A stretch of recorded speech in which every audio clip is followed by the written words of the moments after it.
හැම දිනාටම තෙරුවන් සරණයි. අද 2021 අවුරුද්දේ ජූලි මාසේ 24 වෙනිදා අපි මේ රැස්ලා ඉන්නේ ප ဋ ාණ ධම්ම සභාව මගින් පවත්වන අභිධම්මාචාර්ය උපාධි පාඨමාලාවේ 2021 අධ්‍යයන වර්ෂය වෙනුවෙන් දෙවෙනි වසර පන්ති සඳහා පැවැත්වෙන තවත් එක් දේශනයකට අපි පළමුවෙන් තෙරුවන් නමස්කාර කරලා ඉඳිමු. සාදු සාදු සාදු. නමෝ තස්ස භගවතු අරහතෝ සම්මා සම්බුද්දස්ස නමෝ තස්ස භගවතු අරහතෝ සම්මා සම්බුද්දස්ස නමෝ තස්ස භගවතු අරහතෝ සම්මා සම්බුද්දස්ස සාදු විචිත්ත මති ගම්භීර මනන්ත ණය මණ්ඩිතං ප ဋ ාණං සම්මසන්තස්ස විමලා මිත බුද්ධියා යස්ස දේහානික්ඛමින්සු සුභාචබ්බන්න රන්සියෝ නීල පීතා රත් සීතා මංජිඨාච පභස්සරා තං ලෝකනාතං සුගතං ධම්මං ච ජිනසේවිතං සංඝං නිරංඝනං සෙට්ඨං නමාමි සිරසාදරං සාදු සාදු සාදු. හොඳයි හැමදෙනාටම තෙරුවන් සරණයි. අද දවසෙත් අපි එහෙමනම් පාඩම ආරම්භ කරමු. අපි මෙතෙක් කතා කරගෙන ආවේ රූපකාණ්ඩය ධම්මසංගණි ප්‍රකරණේ රූපකාණ්ඩය ගැන තමයි අපි කතා කරමින් ආවේ. අද දවසේ අපිට කතා කරන්නට තියෙන්නේ ත්‍රිවිධේන රූප සංග්‍රහය. ඒ කියන්නේ මේ ධම්මසංගණිය තුල රූප ධර්ම විස්තර කරලා තියෙන ආකාරය මෙහිමයි.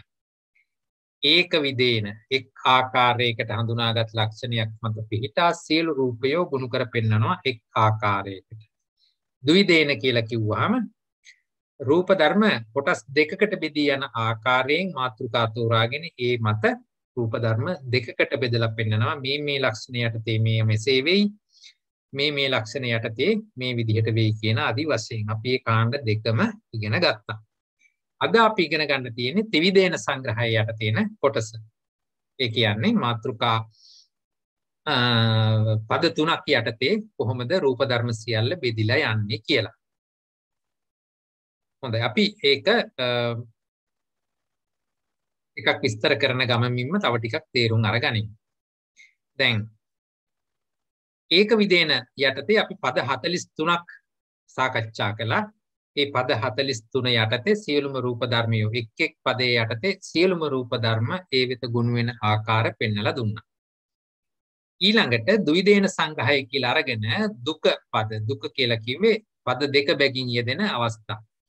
පද දෙක බැගින් යෙදෙන කාරණා අරගෙන එවැනි පද 104ක් යටතේ අපි සාකච්ඡා කළා. ඊළඟට තියෙන ත්‍රිවිධේන.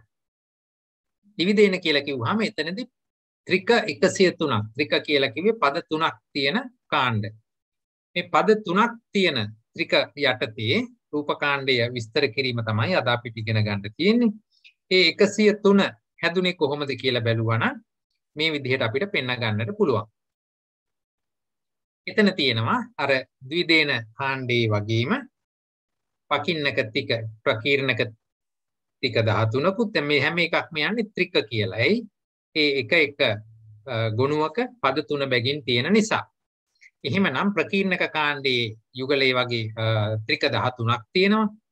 වස්තු ටික සහ ආරම්මන ටික වල 25 ගානේ ගිහිල්ලා තියෙනවා. අනිකුත් ඒවා අර ද්විදේන සංග්‍රහය කතා කළා වගේ මේ විදිහට ඒක විස්තර වෙනවා. වෙනසකට තියෙන්නේ පකින්නක ටිකයේදී පොඩි වෙනසක් පේන්න තියෙනවා. කාට හරි කියන්න පුළුවන්ද මොකක්ද ත්‍රිවිධේන සංග්‍රහය විස්තර කරද්දී ප්‍රකීර්ණක ටික තුල දක්නට ලැබෙන විශේෂත්වය කියලා. ද්විදේන සංග්‍රහයත් එක්ක සංසන්දනය කරපුවාම මොකද්ද මෙහි දකින්න විශේෂත්වය?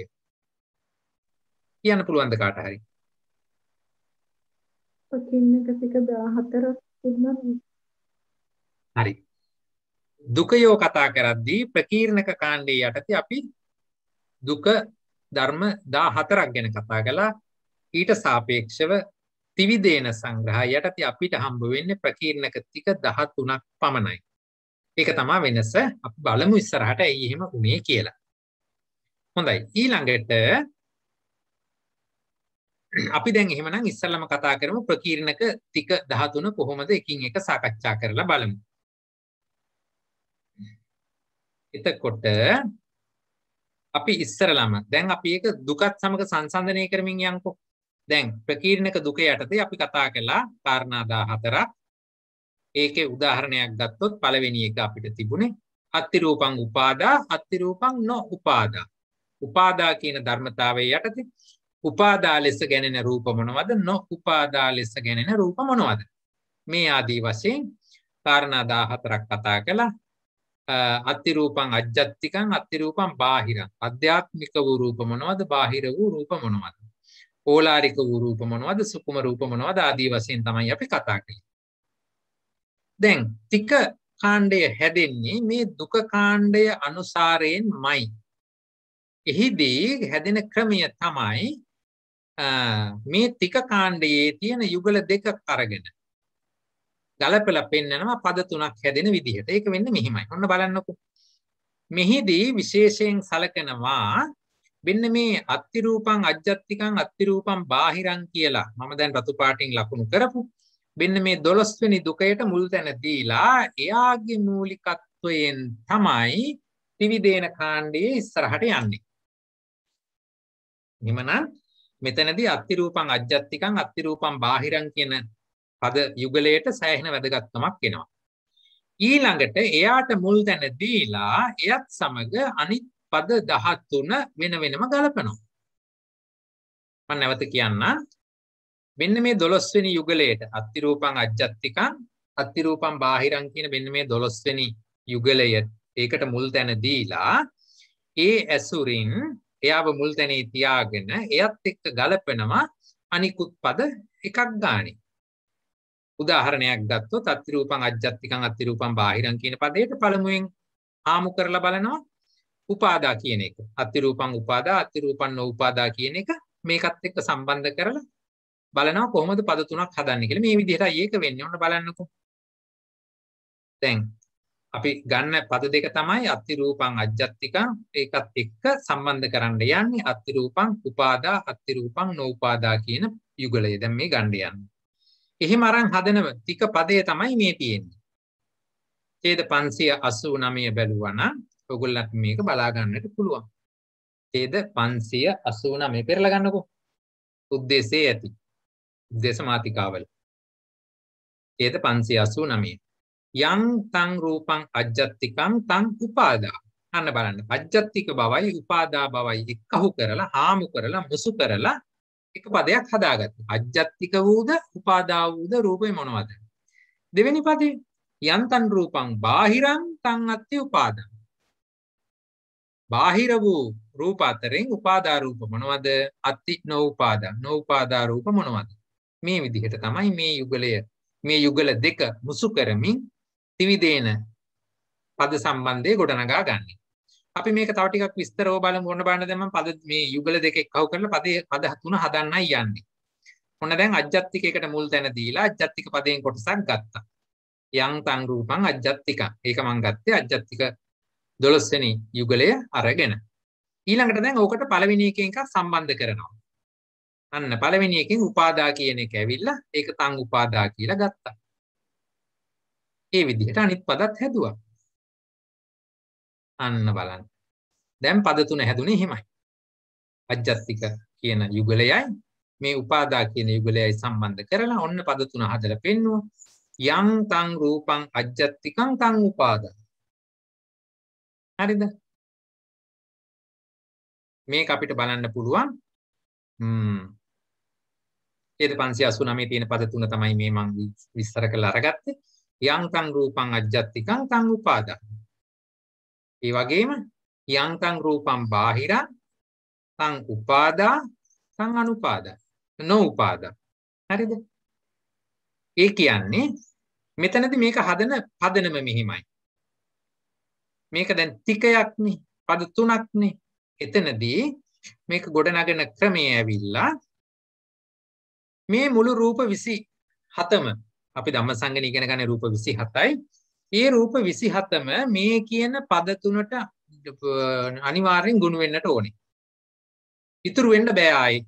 මේ පද තුනට රූප ඇතුල් කළාට පස්සේ මේ පදවල අර්ථයට අනුව රූප කොටස් ඇතුල් කළාට පස්සේ ආපහු ඉතුරු වෙන්න බෑ. මොකද රූප 27 කොහොම හරි මේ පද තුනට ඇතුල් කරගන්න පුළුවන් වෙන්න ඕනේ. ඒ විදිහට තමයි පද ගැලපිය යුත්තේ. හරිද? එතකොට ඊළඟට එහෙම පදවලට ගලපද්දී පහසුවෙන්ම තනි ගොඩකට යොදා ගන්න පුළුවන් රූප ටික පළමු පදේ හැටියට ගන්නවා. දැන් මෙතනදී අජ්ජත්තිකත් වෙලා උපාදාත් වෙන රූප ටික තමයි පහසුවෙන් ගොඩ දා ගන්න පුළුවන්. පහසුවෙන් අපිට ගොනු කරගන්න පුළුවන් ඒ ටික. ඒ නිසා ඒක පළවෙනි පදේ හැටියට ඉස්සලම අයින් කරගත්තා. අපි එහෙමනේ දැන් මොකක් හරි අමාරු වැඩක් කරන්න ගියාම කොහොම එකට දාගෙන අනාගන්නේ නෑනේ. අපි ඒක ලේසියෙම අයින් කරගන්න පුළුවන් ටික අයින් කරගන්නවා.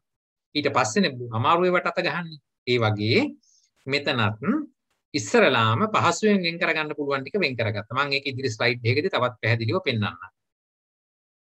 ඊළඟට මෙතන බාහිර රූප ටික ඒක එතන තියෙනවා උපාදා රූපක් තියෙනවා නොඋපාදා රූපක් තියෙනවා. එහෙනම් ඒක හින් සීර්ව කඩා ගන්නවා ඉතුරු පද දෙකට.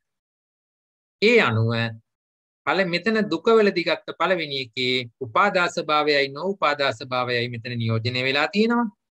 අජ්ජත්තික දුකය තුල තිබිච්ච අජ්ජත්තික සහ බාහිර වචන දෙක මෙතන නියෝජනය වෙලා තියෙනවා. ඒ අනුව මේ පද මේ යුගල දෙකම අරගෙන අපි තික මාතිකාවේ පද තුන ගොඩනගා ගත්තා. මේ ගොඩනගාගත්ත පද තුනට මේ මුළු රූප 27 සම්පූර්ණයෙන් අයත් වෙනවා ඉතුරු වෙන්නේ නැතුවම. හරිනේ. එහෙමනම් ඒ විදිහටයි ඒක හදන්නේ. එතකොට කොහොමද ඒක සිංහලෙන් තේරුම අපි කියන්නේ? යම් ආධ්‍යාත්මික රූපයක් වේද ඒ උපාදාය. ඒ රූප උපාදාය. හරිද? යම් බාහිර රූපයක් වේද ඒ උපාදාත් ඇත උපාදා වූයේත් ඇත නොඋපාදා වූයේත් ඇත. මම නැවත කියන්නම්. යම් ආධ්‍යාත්මික රූපයක් වේද ඒ උපාදා රූපය. ඒ සියල්ල උපාදායි. ඊළඟට තියෙන බාහිර ගොඩනේ. ඒ බාහිර ගොඩට අපි කියන්නේ යම් බාහිර රූපයක් වේද එය උපාදා වූයේත් ඇත නොඋපාදා වූයේත් ඇත. හරිද? ඒ අනුව අපි හදාගන්න පද තුන අපිට මෙහෙම ලියලා පෙන්වන්නට පුළුවන්.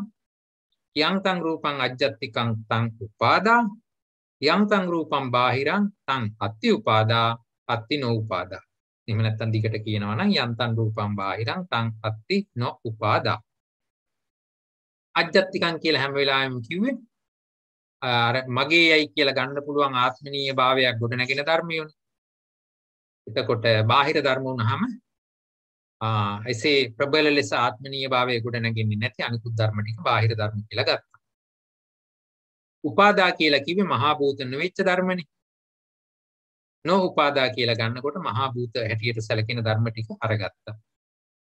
එතකොට අපි දන්නවා ප්‍රසාද රූප පහම අජ්ජත්තිකයි ඒ වගේම ඒවා උපාදායි. ඒ අනුව පළමු පදයට ඒටි කියනවා.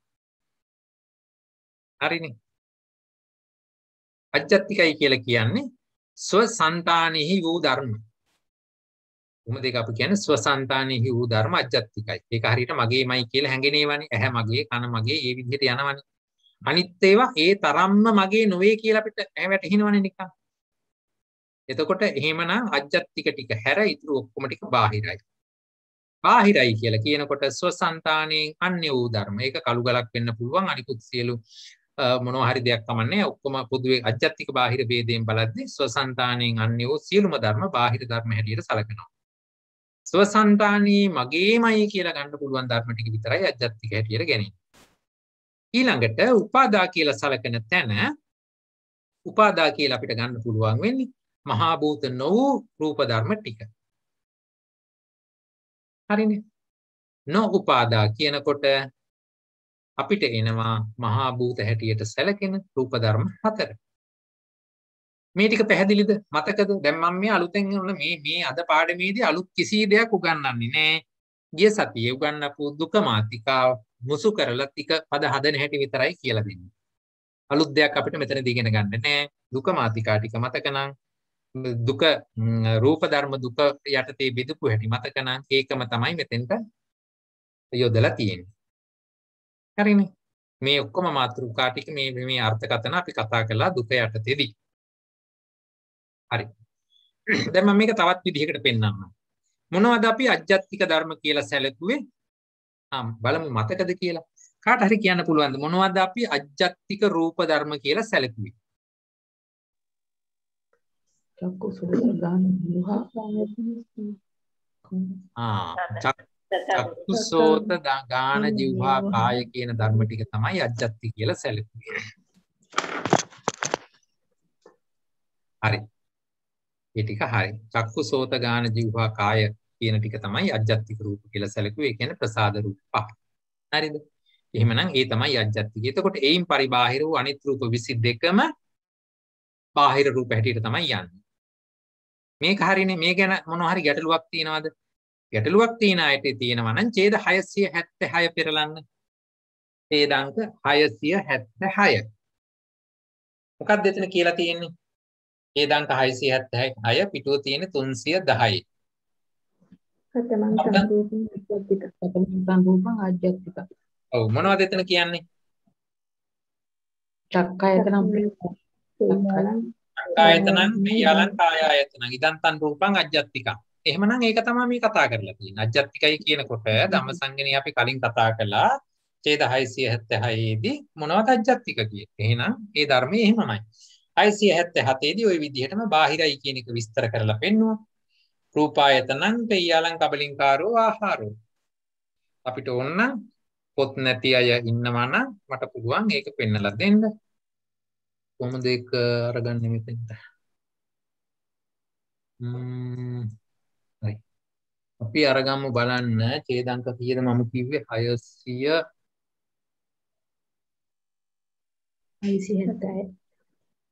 ඔව්. සෑහෙන දුරක් යන්න වෙනවා පස්සට නේද? 676. එක නිද්දේශෝ මේකද තියෙන්නේ. සෑහෙන දුරක් මට යන්න වෙනවා. පෙරලා තියාගත්තේ වැරදි තැන. හරි. දැන් 676. මේ තියෙන්නේ. ඒක ඒ විදිහට පෙන්වන්න පුළුවන්. කාලයක විතර ගතනවා තියෙන්නේ. කතමන් තං රූපං අජ්ජත්තිකං චක්ඛායතනං පෙය්‍යාලං කායායතනං ඉදං තං රූපං අජ්ජත්තිකං. හරිනේ. ඒ විදිහට පැහැදිලිව එතන පෙන්නනවා. එතකොට මොනවද අජ්ජත්තික කියලා පෙන්නුවේ?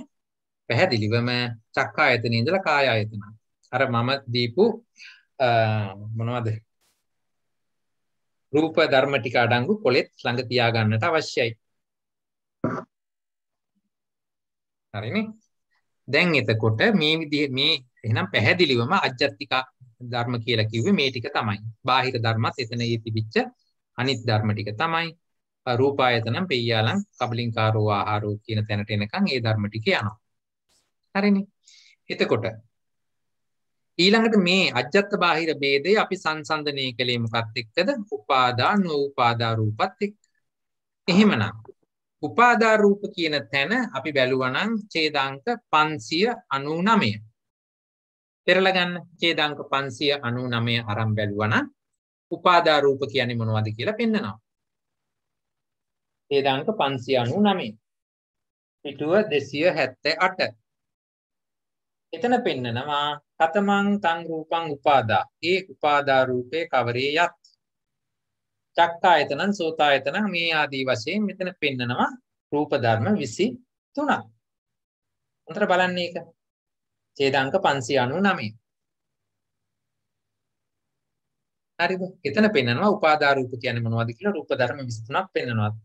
හැමෝම බැලුවද චක්කායතනයේ ඉඳලා කබලින්කාරෝ ආහාරෝ කියන තැනට වෙනකන් ඒක විස්තර කරලා තියෙන ආකාරය. රූප 23ක් එතන අරන් තියෙනවා. ඊළඟට ඡේද 650ට පෙරලා ගන්න. ඡේදාංක 650. 650 තියෙන්නේ 304 පිටුව තුල. එතන මොකද්ද කියන්නේ? කතමං තං රූපං න උපාදා. පොට්ටබ්බායතන ආපෝ ධාතු. ඉදං තං රූපං න උපාදා. පොට්ටබ්බායතන ආපෝ ධාතු. එච්චරයි. පොට්ටබ්බායතනෙ කිව්වහම එතන අපි දන්නවා රූප ධර්ම තුනක් තියෙනවා. පඨවි, තේජෝ, වායෝ. ඒ තුනයි ආපෝ ධාතුව එක්ක වුණාම හතරයි. ඒ තමයි නො උපාදා කියලා ඡේදාංක 650ට විස්තර කරලා තියෙන්නේ. දැන් මේ කියන පද යුගලය සම්බන්ධ කරමින් අපිට ඕනේ තික පදයේ ගොඩනගා ගන්න. ඒ තිකය ගොඩනගා ගන්න අවශ්‍යයි. පළමුවෙන් කිව්ව පදේ මේ මොකද්ද තික පදේ? යම් බලන්න පෙරලා ගන්න 748 ටික පදය. ඡේදාංක 748. කතමං තං රූපං අජ්ජත්තිකං උපාදා. එහෙම නැත්නම් ඔක මේ මොකද්ද උද්දේශය බැලුවත් කමක් නැහැ. එකම අර්ථ ඇති වචන පොඩි වෙනසක් ඇති. හොඳයි. එහෙමනම් ඔව් මේ 599 ඉදන්තන් රූපං උපාදා කියලා නැත්තේ යන්තමට අන්න හොඳ ප්‍රශ්නයක්. 599 මම මේක ඉදා කිව්වේ නැද්ද? 599 දී ඉදන්තන් රූපං හොඳයි. පොඩ්ඩක් හිතන්න ඇයි එහෙම කිව්වේ නැත්තේ කියලා. නිर्देशය නිසා. ඒක නිर्देशයක් නිසා. ඇයි? නිर्देशේ වූපමණින් එසේ කියන්නට බෑ. ඒකට පස්සේ පටිනිर्देशයක් දීලා තියෙනවා. එතකොට නිर्देशයේදී අර කෙහෙම කියන්නේ නැහැ. මට මතක හැටියට ඕකම ওই විදිහටම තමයි ඡේදාංක 58ද. මතක හැටියට ඒ වගේ තැනකත් ඕක අපි කතා කළා ඉස්සරහ. මට මතක හැටියට ඡේදාංක 58 වෙන්න කියලා මම හිතනවා. ඒ වගේම එතනදිත් පටිනිर्देशයක් දෙන තැනකදී අර විදිහට ඉදන්තන් මොනවාද මේක අවසාන ගැලපුම දුන්නේ නැහැ. හරි මොකද ඊට පල්ලෙහායින් පටිනිर्देशය දෙනවා. ඒ පටිනිर्देशයේ එක එකක් පිළිමින් ඒ ඔය කියන කතාව යෙදෙන නිසා. හරිනේ. ඊළඟට දැන් අපි 748 ඡේදය ආරම්භ බලුවා නම් යන්තං රූපං අජ්ජත්තිකං තං උපාදා. හරිද? එතකොට එතන ඔයගොල්ලන්ට මේක උද්දේශයෙන් බලනවද නිर्देशයෙන් බලනවද කියන එක මත මේ මුල වචන දෙක වෙනස් වෙයි. කොහොම හරි කියන්න ඕනේ අජ්ජත්තික වූද උපාදා වූද රූපයට. දැන් ඔයගොල්ලන්ට මෙතනින් පැහැදිලිව පේනවනේ. අජ්ජත්තික වූ රූප තියෙන මෙච්චරමයි මේ අනිත් ඔක්කොම හිස්. වෙන කොහොමවත් අජ්ජත්තික රූප නැහැ මෙතන. එහෙනම් පහම තමයි. එහෙමනම් එයාව ඉස්සරලාම එළියට දාගන්න එක ලේසිනේ. ඒ නිසා තමයි පළවෙනි පදේ හැටියට එහෙම ගැලපුවේ. හරිද? තනි ගොඩකට ගත හැකි රූප සියල්ල පළවෙනි පදයයි පළවෙනිම අයින් කරගන්න පුළුවන් ලේසිම කොටස අයින් කළා. ඊළඟට බාහිර ධර්ම හැටියට තියෙන ඉතුරු ඔක්කොම තමයි උපාදා හැටියටත් නොඋපාදා හැටියටත් බෙදිලා තියෙන්නේ. මේ බලන්න. මේ බාහිර ධර්ම ටික තමයි උපාදා හැටියටයි නොඋපාදා හැටියටයි දෙකට බෙදෙන්නේ. පළවෙනි එක්කිනා කිසිම දෙකට බෙදිල්ලක් නැහැ. සියලුම අජ්ජත්තික ධර්ම උපාදායි. ආයි නොඋපාදා ගොඩේ අජ්ජත්තික ධර්ම මොනවාක්වත් නැහැ. එහෙම පෙන්නලා නැහැ. සියලුම අජ්ජත්තික ධර්ම උපාදායි. එහෙනම් එයාව ලේසියෙන් අයින් කරගන්න පුළුවන්. ඒ නිසා එයාව පළවෙනි පදේ හැටියට අයින් කරගත්තා. යං තං රූපං අජ්ජත්තිකං තං උපාදා. එහෙනම් ඉලක්කම කීය දෙන්නේ රූප ධර්ම 5යි. දෙවෙනි පදේ දැන් හදමු. එතකොට දැන් අපිට කියන්න තියෙන්නේ බාහිර වූ ඉතුරු රූප අජ්ජත්තික මේ උපාදාත් වෙනවා නොඋපාදාත් වෙනවා කියලානේ කියන්න ඕනේ. එතකොට පද තුන අපූර්වට ඉවරයිනේ. එහෙමනම් ඊළඟට කියන්නේ බාහිර වූ රූපයෙන් මොනවද උපාදා වෙන්නේ කියන එක ඊළඟට කියන්න. නොයි තියෙන්නේ වෙන්න මේ රූප ධර්ම ටික. යං තං රූපං බාහිරං තං අත්ති උපාදා. මේ ටික එක්කහු කළොත් 18ක් හැදෙයි. 4යි 2යි 6යි 1යි 7යි 9යි 10යි 13යි 17යි 18යි. ඔය තියෙන්නේ. යං තං රූපං බාහිරං අත්ති උපාදා රූප ධර්ම 18යි වෙන්න මේ ටිකේ තියෙන ඒ ටික. බාහිර වෙලා උපාදා වෙන ටික. ඊළඟට ඉතින් ඉතුරුනේ තුන්වෙනි පදේට බාහිර වෙලා මෙතන නොඋපාදා වෙච්ච ටික. හරිනේ. එහෙමනම් කොහොමද දැන් මේක උත්තරේ අපිට හම්බ වෙන්නේ? යං තං රූපං අජ්ජත්තිකං තං උපාදා කියලා කිව්වහම රූප ධර්ම 5යි මුවදේ ප්‍රසාද රූප 5. ඒ කියන්නේ චක්කායතනං, සෝතායතනං, ගානායතනං, જીවහායතනං, කායායතනං. හරිද? ඊළඟට යං තං රූපං බාහිරං තං අත්ති උපාදා කියලා කිව්වහම වෙන්න මෙතන තියෙන ගෝචර රූපයෙන් පටන් අරගෙන. ඒ කියන්නේ රූපායතනයේ ඉඳලා පටන් අරගෙන අපිට මෙතන එන කබලින්කාරෝ ආහාරය වෙනකන් ඉන්න පුළුවන්. හැබැයි පොට්ටබ රූපය යාපුවයි අයින් කරලා. තුන්වෙනි පදේට යං තං රූපං බාහිරං තං අත්ති නොඋපාදා. බාහිර ධර්ම අතරින් නොඋපාදා ධර්ම ටික. මෙච්චරයි. පොට්ටබ්බ රූපේ පොට්ටබ්බ ආයතන ආපෝ ධාතු. ඒ 1650 එහෙමනේ කිව්වේ. පොට්ටබ්බ ආයතනං ආපෝ ධාතු. එතකොට ඒ විදිහට තමයි ඡේදාංක 750 දී ටිකයේ තුන්වෙනි පදේ ගොඩ නැගුවේ. හරිද? මේ ගැන මොනවා හරි ගැටලුවක් ප්‍රශ්නයක් තියෙනවද මේ පද ගැලපීම ගැන? තේරුණාද? කොහොමද පද ගලපගන්නේ? කොහොමද පළවෙනි පදේ ගොඩ නගාගන්නේ? ඕනම තැනකදී පළවෙනි පදේ ගොඩ නගාගන්නේ ලේසියෙන්ම ගොඩ දාගන්න පුළුවන් ටික. හරිද? එයාව පහසුවෙන් අල්ලගත්ත හැකි න්‍යාය දෙකට බෙදිලි තුනට බෙදිලි නැහැ. කෙලින්ම ඍජුව අරගන්න පුළුවන් දෙයක්. අජ්ජත්තිකත් වෙලා උපාදාත් වෙන එච්චරයි. මොකද අජ්ජත්තික ගොඩේ වෙන බෙදෙන ආපහු කෑලි නැහැ. හරිද? මේක පැහැදිලිද මේ ක්‍රමේ? දැන් මේ අනුව පේනවා මේ ප්‍රසාද රූප පහ කියන එක හරි මහා භූත කියන ගොඩට නොවැටි වෙනම පවතින ඒක මහා භූත රූප නිස්සය කරගෙන හැදිච්ච වගේ ඇත්ත. නමුත් මේ ප්‍රසාද රූප පහ කියන්නේ වෙනමම පරමාර්ථ ධර්ම. මේ අනිත්වත් එහෙම තමයි. හරි? මහා භූතයෝ ඒගොල්ල මහා භූත ස්වභාවය ඉදිරිපත් කරමින් වෙනමම ඉන්නවා. ඒ අසුරෙන් හැදිච්ච උපාදා රූපයෝ ඒ උපාදා රූපයට ආවේනික ගුණ ඉදිරිපත් කරමින් ඒගොල්ල ස්වාධීනව පිනී සිටිනවා. හරිනේ? මං හිතනවා මේක තේරෙන්නට ඇති කියලා. එහෙමනම් කොහොමද මේකේ අපි නිर्देशයේ පද තුන ගොඩනගා ගත්තේ? 748 බලන්න පොත කතමං තං රූපං අජ්ජත්තිකං උපාදා. අජ්ජත්තික වෙලා උපාදා රූප වෙච්ච කාණ්ඩය මොකද්ද? උත්තර හරිද? චක්කායතනම් පෙය්‍යාලං කායායතනං ඉදං තං රූපං අජ්ජත්තිකං උපාදා. හරිද? දෙවෙනි එක කතමං තං රූපං බාහිරං උපාදා. රූපායතනං පෙය්‍යාලං කබලින්කාරෝ ආහාර. ඉදං තං රූපං බාහිරං උපාදා. මෙතන ප්‍රසාද රූප පහ එළියට ගියාම ඊළඟට පටන් ගන්න රූපායතනේ ඒ රූපායතනේ ඉඳලා කබලින්කාරෝ ආහාර වෙනකන් ඔක්කොම අරගත්තා. හැබැයි මතක තියාගන්න ඕනේ එහෙම වෙලාවෙදී පොට්ටබ්බායතනයි ආපෝ ධාතුවයි අයින් කරගන්න ඕනේ කියලා. මොකද ඒක වෙනම පදයක ගොනු වෙන නිසා. සමාවෙන්නස අර රූප පෙන්නකොට පොට්ටබ්බ රූපේ වෙනම පෙන්නන්නේ ඒක ආයතන විදියට ගන්න ඕන නිසාද? ඒ කියන්නේ ඒක තුනට කඩන්න නැතුව තියෙන්නේ. ආයතන මට්ටමේදී ඔව් නෑනේ පොට්ටබ්බායතනේ කියන එක තුල ඒ ධර්ම තුනේම ස්වභාවයනේ රිප්‍රසන්ට් වෙන්නේ. ඒ මිසක් මොනවද පටවිය කියලා කෙනෙක් වෙනම ඇවිල්ලා ආයතන කෘත්‍යයක් කරන්නේ නැහැ. හරි මොකද පටවිය කියන තැන තේජෝවක් තියෙනවා වායෝවක් තියෙනවා. තේජෝව තියෙන තැන පටවියක් තියෙනවා. මේ විදිහට මේ එකිනෙකාට සම්බන්ධව තියෙන එකේ ඒ ධර්මතා තුනේහි සංප්‍රයුක්ත ගුණය තමයි අපිට තේරෙන්නේ. අපේ මහා භූත කියලා ඉගෙන ගන්නකොට හතර වගේනේ කියන්නේ. ඔව්. එතකොට මේ 3යි 1යි එහෙම දාන්නේ ආයතන මට්ටමින් කතා කරද්දී ආයතන ස්වරූපයට ඉදිරිපත් වෙන්නේ පොට්ටබ්බායතනේ විතරයි. මොකද ආපෝ ධාතුව ආයතන ගුණයක් පෙන්වන්නේ නැති නිසා. තව මොනවද තියෙන ප්‍රශ්න? මේ පළවෙනි ටිකය තේරුණාද? මොකද මේ විදිහටම තමයි අපි ඊළඟ ටික ගලපන්න යන්නේ. එතකොට මේක හරියට තේරුම් ගත්තා නම් ඊළඟ ටික පැහැදිලි වෙනවා හොඳට. හරි මම හිතනවා පැහැදිලි ඇති කියලා. එහෙනම් අපි ඊළඟ එකට යමු. තව මේකම රිපීට් කරද්දී මේව හොඳට මතක් වෙනවා. ඒ අනුව නැවත වතාවක් අවශ්‍ය කෙනෙක් ඉන්නවා නම් මේක වීඩියෝ පටිය හරි බැලුවා නම් නැවත හොඳට තේරෙයි කොහොමද මේක ආවේ කියලා.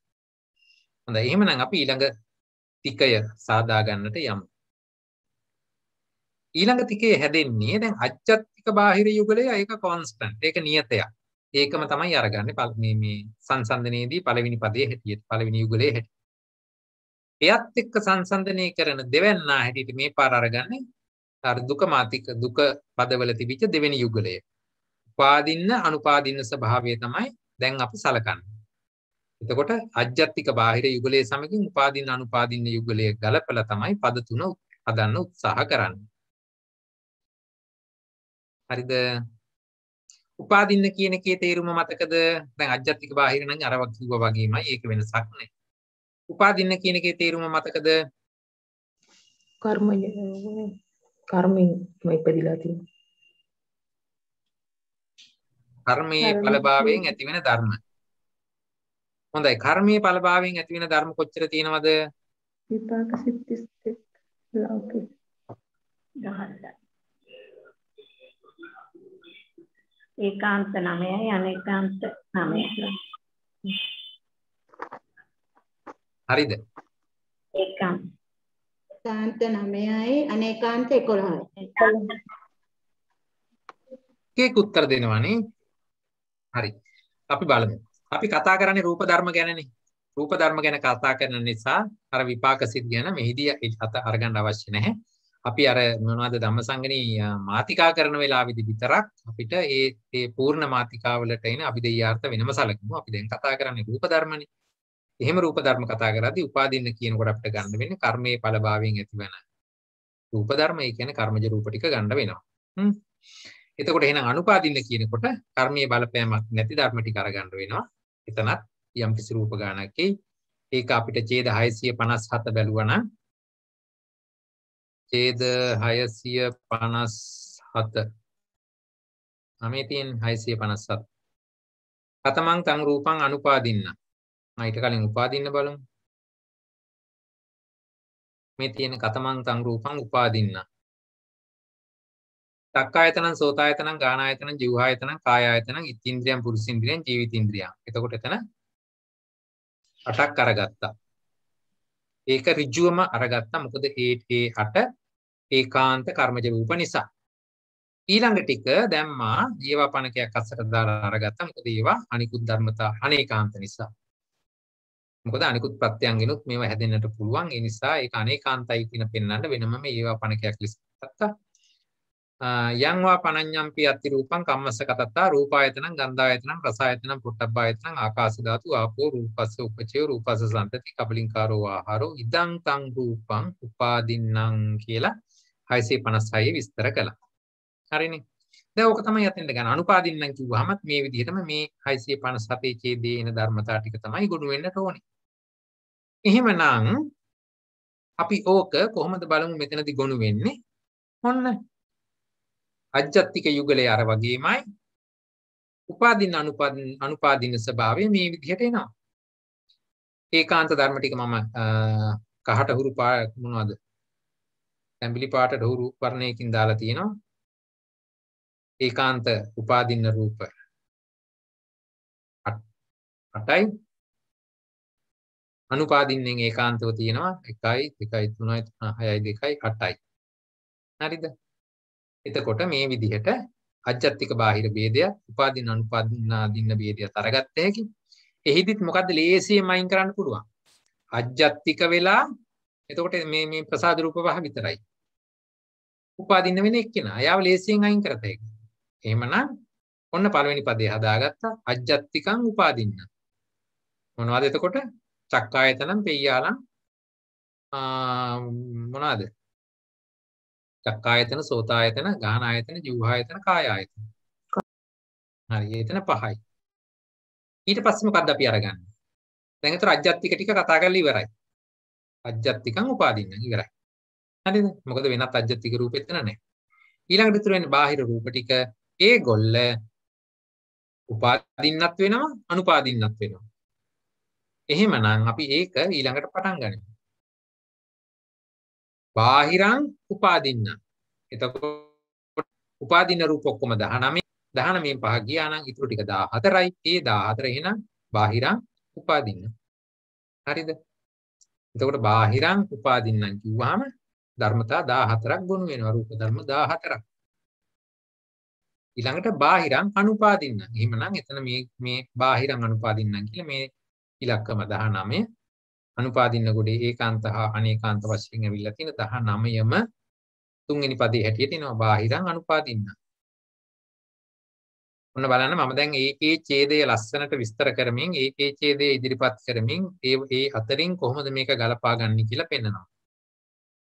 ඉස්සල්ලා පළවෙනි ටිකයට කළෙත් මේ විදිහමයි දෙවෙනි ටිකයත් මේ විදිහමයි අරගත්තේ. එකම ක්‍රමය.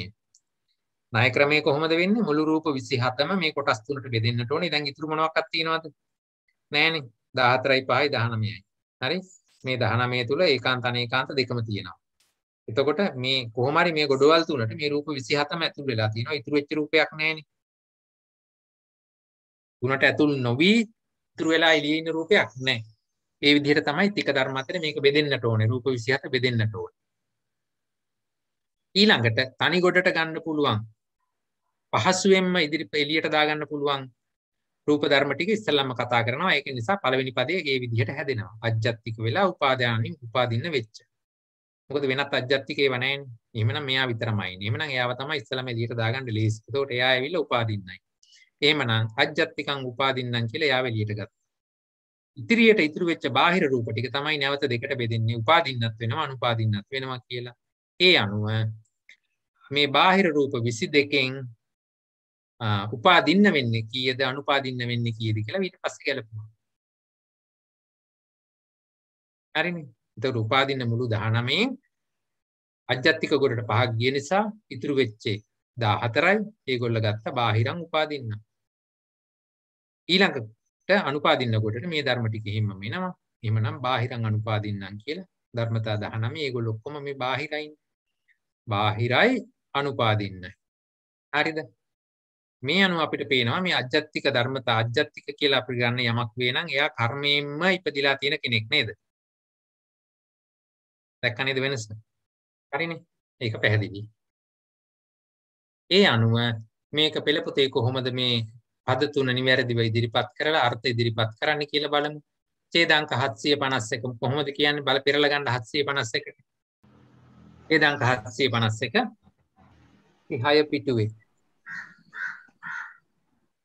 ඒ ගැලපීම හරියද කතමං තං රූපං අජ්ජත්තිකං උපාදින්න. එතකොට චක්කායතනම් පෙය්‍යාලං කායායතනම්. එතකොට දැන් රූප ධර්ම 5යි. හරිනේ. ඊළඟට කතමං තං රූපං බාහිරං උපාදින්න. අජ්ජත්තික කොට ගෙඩි පිටින්ම පළවෙනි පදයට දාලා අයින් කරලා ඉවරයි. එහෙනම් ඉතින් ඉතුරු වෙලා තියෙන බාහිර පදය එයාගේ එක කොටසක් උපාදින්නයි අනිත් කොටස අනුපාදින්නයි. එහෙමනම් මොනවද උපාදින්න කියලා වෙන්න දැක්ව ඡේදාංක 752කින් ඍජුව එන ඒකාන්ත වශයෙන් එන ටික පළමුවක් ඉතුරු ටික දෙවෙනුවක් දාලා පෙන්නලා දීලා තියෙනවා. ඒ අනුව එතෙන්ට රූප ධර්ම 14යි 753 දී පෙන්නනවා බාහිරත් වෙලා අනුපාදින්න වෙන ඒවා. එතනදී ඒ කියන 19ම ආවා. හොඳට කියවලා බලන්න හරිද කියලා. පැහැදිලිද වැඩේ? දැන් මෙතන දෙවෙනි පදයට අරගත්ත ඉන්ද්‍රියම් පුරුෂින්ද්‍රියම් කියන භාව රූප දෙක ආයතන කෘත්‍යයක් කරන්නේ නැහැ. ඒ නිසා ඒක බාහිරං උපාදින්නම් කියලා අරගත්තා. ඊළඟට තව මොනවද මේකේ තියෙන විශේෂය? ජරතා අනිච්චතා කියන රූප දෙක කිසිදු ප්‍රත්‍යයකින් හටගන්න ඒවා නෙමෙයි. හරිද? ඒ නිසා තමයි තුන්වෙනි පදයට ඒක දාලා ජරතස් අනිච්චතා කියලා ඒවක ඒවා පණකේට කලින් දැක්කේ. හරිද ඒක? හරි. ප්‍රශ්න තියෙනවා නම් අහන්න ඕනේ. තේරෙන්නේ නැති තැනක් තියෙනවා නම් මම හිතනවා ඔයගොල්ලෝ ගාව පොත් තියෙනවා ඇති කියලා. තව මේ ධම්මසංගණී පෙළ පොත නැති කෙනෙක් එහෙම ඉන්නවද අපේ කාණ්ඩය තුල? මම මේක විස්තර කරගෙන යන්නේ පෙළ පොත ඔයාලා ගාව තියෙනවා කියලා හිතාගෙන. එහෙම නැත්නම් මට පෙළ පොත පෙන්වන්නත් පුළුවන් ඉතින්. අවශ්‍යද පෙන්වන්නද? එහෙම නැත්නම් ඕනේද? ඔයගොල්ලෝ ගාව තියෙනවද? නැති කෙනෙක් නැහැ කියලා කියන්නකෝ බලන්න. මේ පෙළ පොතේ තියෙන වගන්තිම තමයි මම මෙතෙන්ට අරගෙන තියෙන්නේ. හරි ඔක්කොටම තියෙනවා වගේ. හරි එහෙමනම් අපි දැන් බලමු මෙතෙක් අපි ටික දෙකක් කතා කළා. සමානව වචී විඤ්ඤාති කියන එක නැත්නම් මොකද කියලා පොඩ්ඩක් පැහැදිලි කරලා දෙන්න පුළුවන්ද? බාහිරන අනුපාදින්න කාය විඤ්ඤාති වචී විඤ්ඤාති නැද්ද? ඒක සමාන වෙන්නේ. සිංහල පැත්තේ තියෙනවා. ඒ දෙක කීයද 753. 753 සිංහල පැත්තේ තියෙනවා සර්. හරි හරි. වචී විඤ්ඤාති තියෙන්න ඕනේ එතෙන්ට. ඒක මේ මොනවාද පාලි පැත්තේ තියෙන මේ ටයිපින් ටයිපර් එකක්. yes. කාය විඤ්ඤාති එන්න ඕනේ. කාය විඤ්ඤාති වචී විඤ්ඤාති දෙක එන්න ඕනේ. ඔව්. ඒක මගේ කලින් එකේ තියෙනව නේද මෙතන? සිංහල පැත්තේ තියෙනවා සර්. මෙතන විඤ්ඤාති රූප දෙක තියෙන්න ඕනේ. මේ නැත්තම් මෙතන 19 හැදෙන්නේ නැහැ නේ. විඤ්ඤාති රූප දෙකම තියෙන්නට ඕනේ. හරිද? එතන 19 හැදෙන්න ඕනේ 657 විදිහට. 657 ඒක තිබුණාද? ඔව් 657 ඒක තියෙනවා. 657 තියෙනවා. ඔව් ඒක තියෙනවා. එහෙමනම් මෙතන මේ 753 දී එතන ටයිපින් එරර් එකක් තියෙන්නේ. ඒක හරියට දැස ගන්න. පොතෙත් ඒක ලියා ගන්න ඔයගොල්ලෝ 753 ගාව කාය විඤ්ඤාතියට පස්සේ වචී විඤ්ඤාතිය කියලා ලියා ගන්න. ඒක එන්න ඕනේ. එවැනි මුද්‍රණ දෝෂ සමහර විට තියෙන්න පුළුවන්. ඒ නිසා එහෙම ගැටලුවක් ආවොත් පැහැදිලිව බලන්න සිංහල පැත්ත. මේ දෙකමත් අවුල් කියලා සැකනම් තව ක්‍රම තියෙනවා හොයා ගන්නට. ඒ ඔස්සේ ගිහිල්ලා හොයන්න ඕනේ. මොකද ඒ හා සමාන ඡේද පහුවෙලා තියෙන්න පුළුවන්. මේ පහුවෙච්ච ඡේදේ බැලුවා නම් එතන කොහොමද තිබුණේ කියලා ඒ අනුවත් ගොඩනගා ගත්ත හැකියි. ඒ වගේ පොඩි පොඩි කාරණා වලින් මේවා Tamanටම හදාගන්න පුළුවන්. හැබැයි හොඳ අවධානයෙන් ඉන්නට ඕනේ. එතකොට තමයි ඒක තේරෙන්නේ. හරිනේ.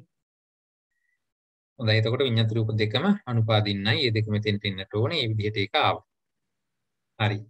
ඊළඟට මේක හදාගෙන යමුද? හරි. දැන් හරිනේ.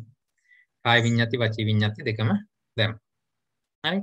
දැන් ඔන්න අපි ටික දෙකක් ගොඩනගලා පෙන්නුවා මේක මේ විදිහට හරි කියලා.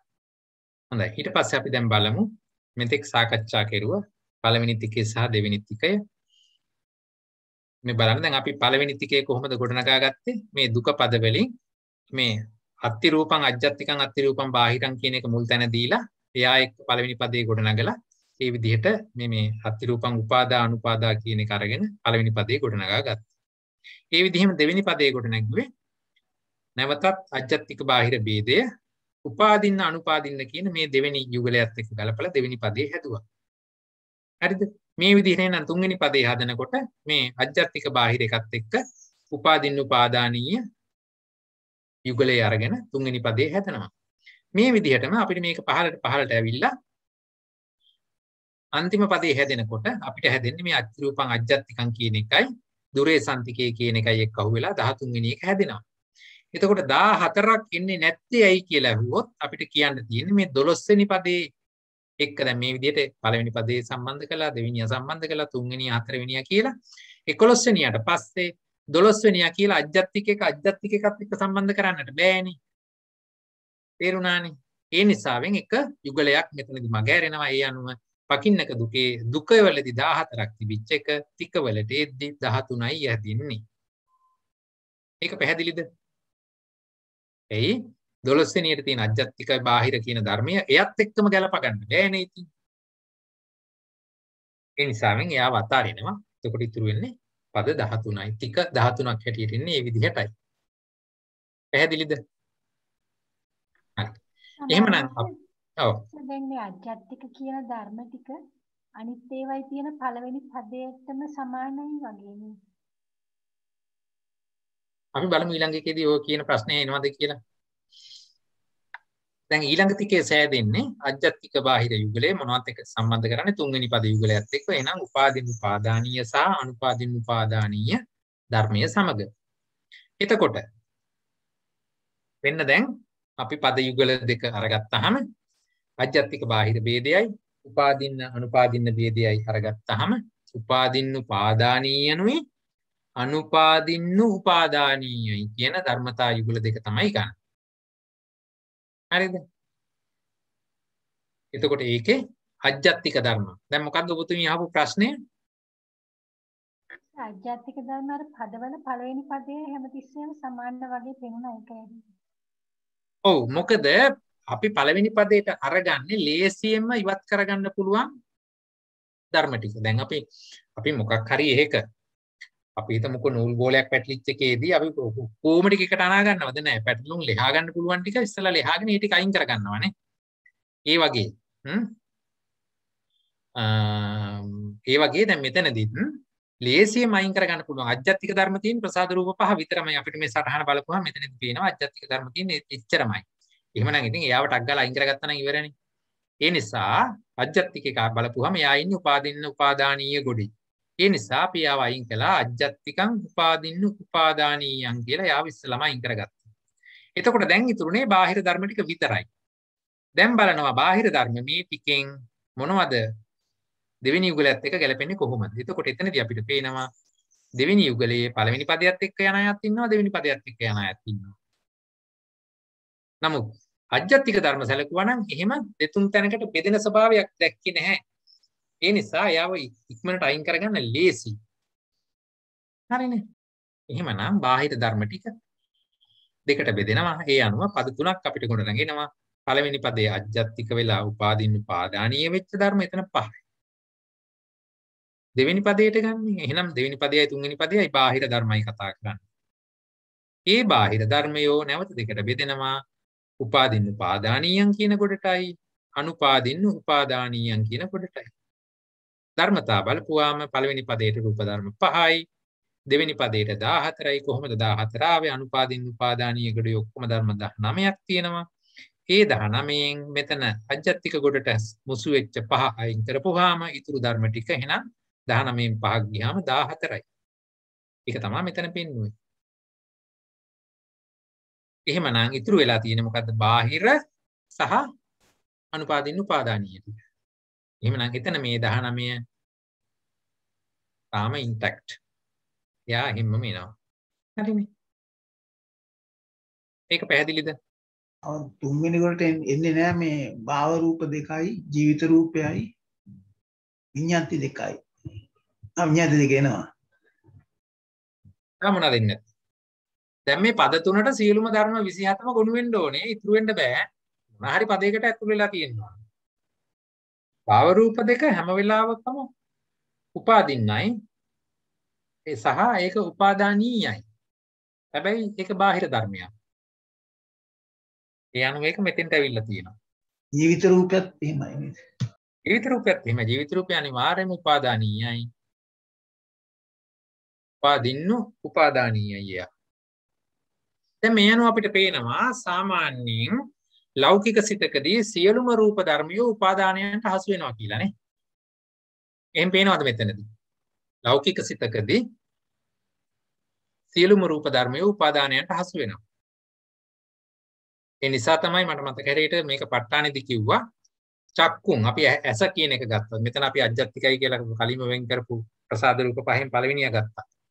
චක්කුන් අස්සාදේති අභිනන්දති තං ආරබ්බ රාගෝ උප්පජ්ජති දිට්ඨි උප්පජ්ජති විචිකිච්ඡා උප්පජ්ජති උද්ධච්ඡං උප්පජ්ජති දෝමනස්සං උප්පජ්ජති ආදී වශයෙන් විස්තර වුණේ ඒ කියන ධර්ම මේ ස්වභාවයන්ට යටත් වෙන නිසා හරිනේ ඒ විතරක් නෙමෙයි ප්‍රසාද රූප ටික ගත්තා ඒත් එහෙමයි රූපේ සද්දේ ගන්ධේ රසේ පොට්ටබ්බේ වත්තුම් හරිද වස්තුවත් එතනදී කතා කරලා තියෙනවා ප ဋ ාණයේදී අස්සාදේති අභිනන්දති ආස්වාදේ කරනවා බොහොම මිහිරි කියලා අරගන්න අභිනන්දනය කරනවා තං ආරබ්බ රාගෝ උපජ්ජති එතකොට මොකද වෙන්නේ රාගයේ උපදිනවා දිට්ඨිය උපදින්න පුළුවන් විචිකිච්ඡාව උපදින්න පුළුවන් උද්ධච්චය උපදින්න පුළුවන් මේ ආදී වශයෙන් ප ဋ ාණයේදී එකක් නෑර විස්තර කරලා පෙන්නනවා හරිනේ දැන් මේ විදිහට එහෙනම් කොහොමද මේ ඡේද තුනේදී මේක ලස්සනට ලියලා පිළිවෙලකට ගන්නෙ කොහොමද මේ විදිහට 754 කතමං තං රූපං අජ්ජත්තිකං උපාදින්න උපාදානීය උපාදින්නත් වෙලා උපාදානීයත් වෙන උපාදින්න කියලා කිව්වහම කර්මයෙන් හටගන්න උපාදානීයං කියලා කිව්වහම තෘෂ්ණා දෘෂ්ටීන්ගෙන් අරමුණු වෙන්න පුළුවන් වෙන එහෙමනම් චක්කායතන පෙය්‍යනං කායායතන ඉදං තං රූපං අජ්ජත්තිකං උපාදින්න උපාදානීය ඔයගලන්ට අමාරු වුණොත් මේ ගැළපීම නෙමෙයි අමාරු වෙන්නේ මේ වචනවල අර්ථ තාම හුරු නැති බව. ඒ මිසක් මෙතන අමුතු රොකට් සයන්ස් එකක් නැහැ. බොහොම සරල ක්‍රමවේදයකට බුදුරජාණන් වහන්සේ මේ ත්‍රිකය ගලපලා තියෙනවා. බලන්නකෝ මේ ධර්ම කොයිතරම් ස්වාක්කාතද කියලා. බුදුරජාණන් වහන්සේ මේක විස්තර කරන් ආපු විදිය බලන්නකෝ. ඉස්සරලා ඒකක නිर्देशේ කතා කළා.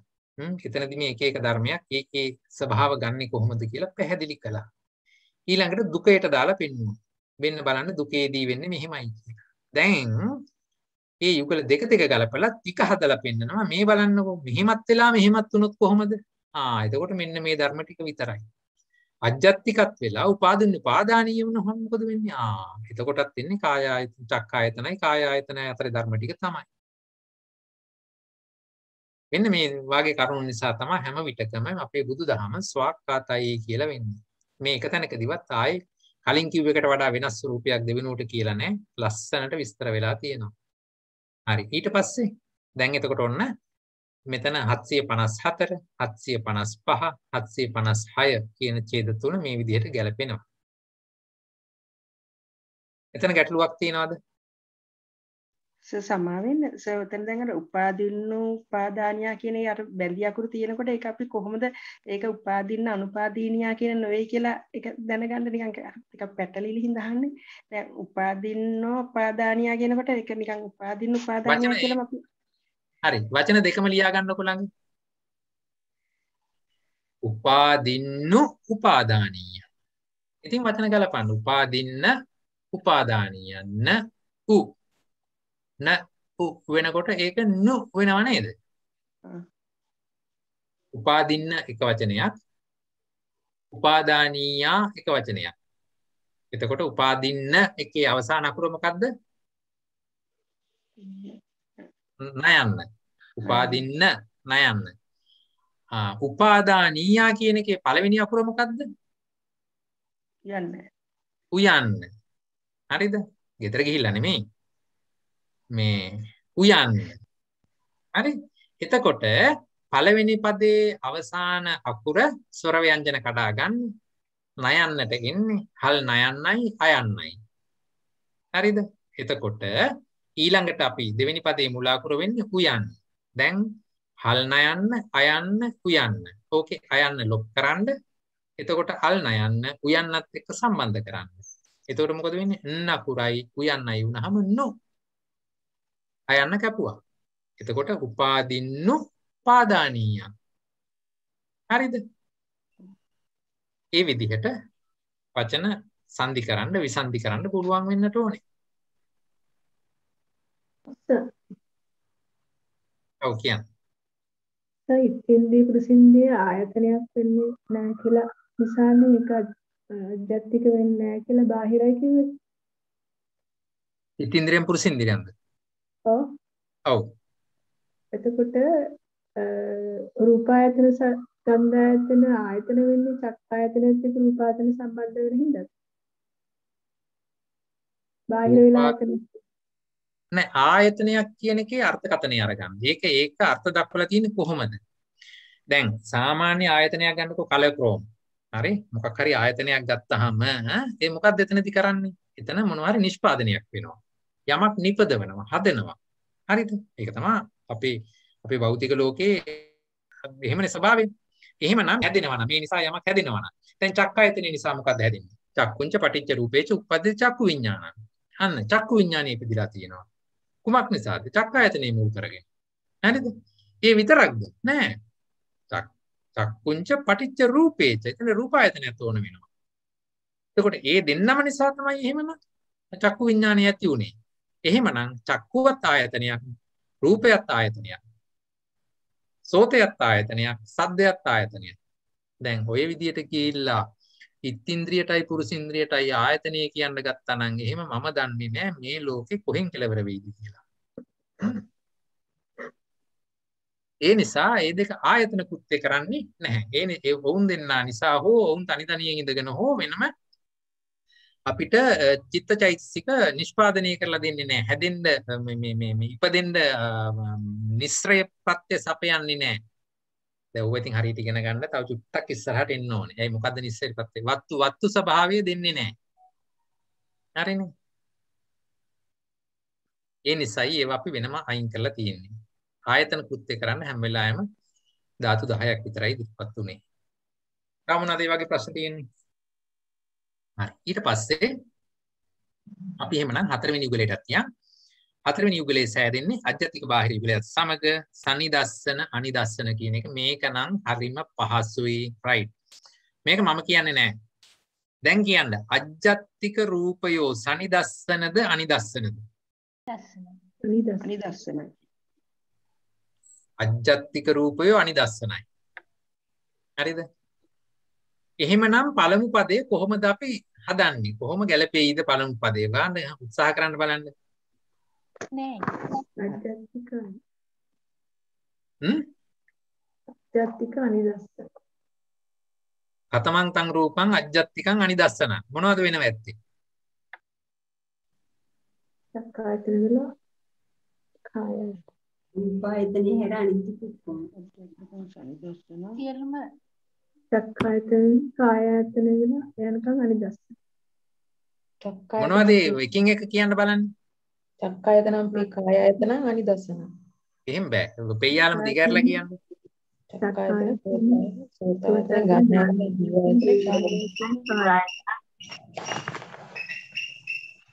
මොනවද කුටු කුටු ගෑව මට තේරුම්. චක්කායතන සෝතායතන ගානායතන ජීවායතන කායායතන. ඔව්.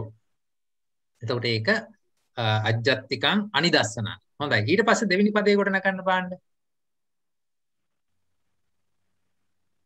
බාහිර ඔව්.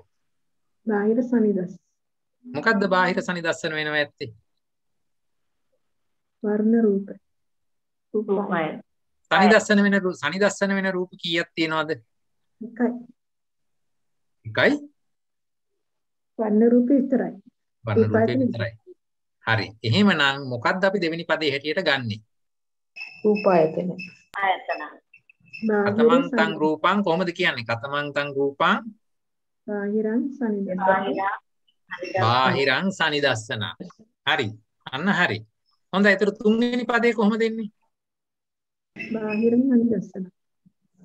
බාහිරං අනිදස්සන. හොඳයි. එහෙනම් කියන්නේ බාහිරං අනිදස්සනං කියන තැන රූප ධර්ම කීයක් තියෙන්න පුළුවන්ද?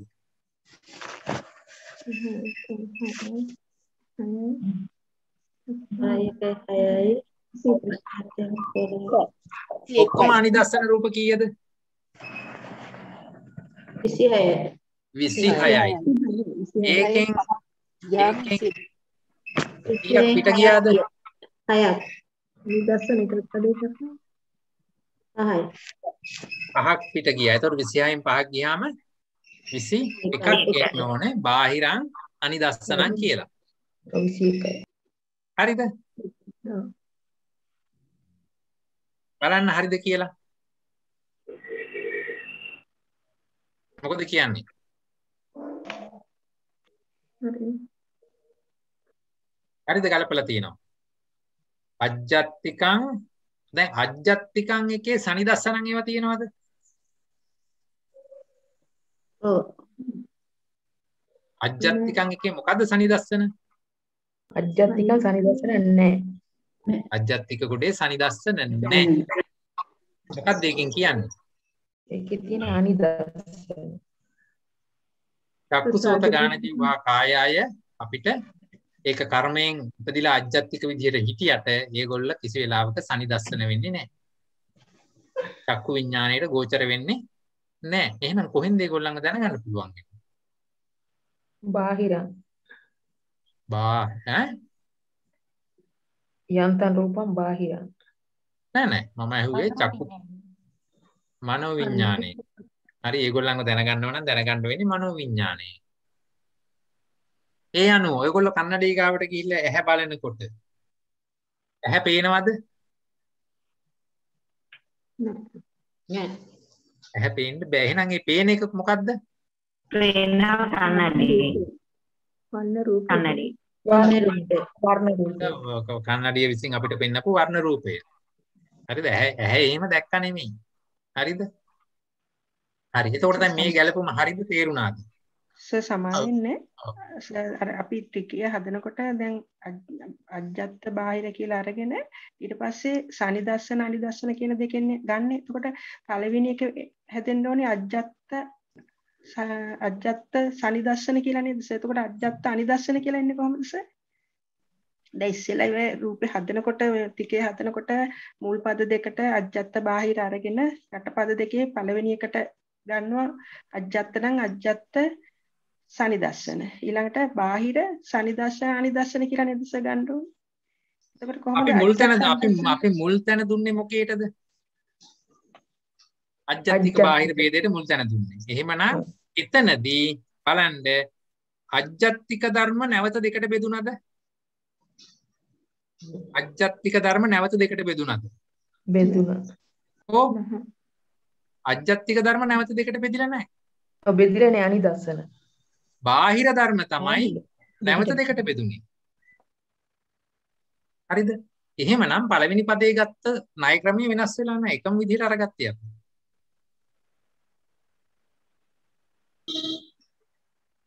මොකද අජ්ජත්තිකං සනිදස්සනං කියලා ගන්න විදිහක් නැහැ. එහෙම ධර්ම නැහැ.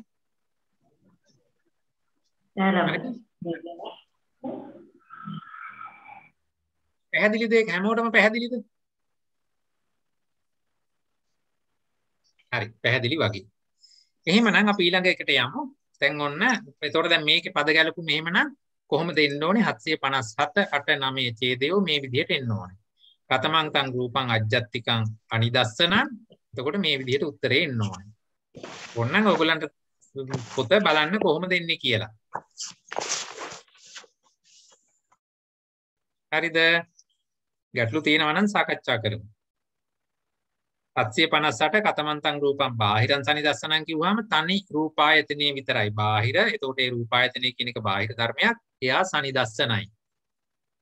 එහෙනම් එතන එක ධර්මතාවයක් විතරයි ආවේ. ඊළඟට බාහිරං අනිදස්සනං කියනකොට ඊතුරු රූප 21ම ආව. දැන් 21යි 1යි 22යි 5යි 27යි. රූප 27ම ඇවිල්ලා තියෙනවා. කොහොමවත් ඉතුරු එහෙම නැහැ. ඒකනේ ක්‍රමේ.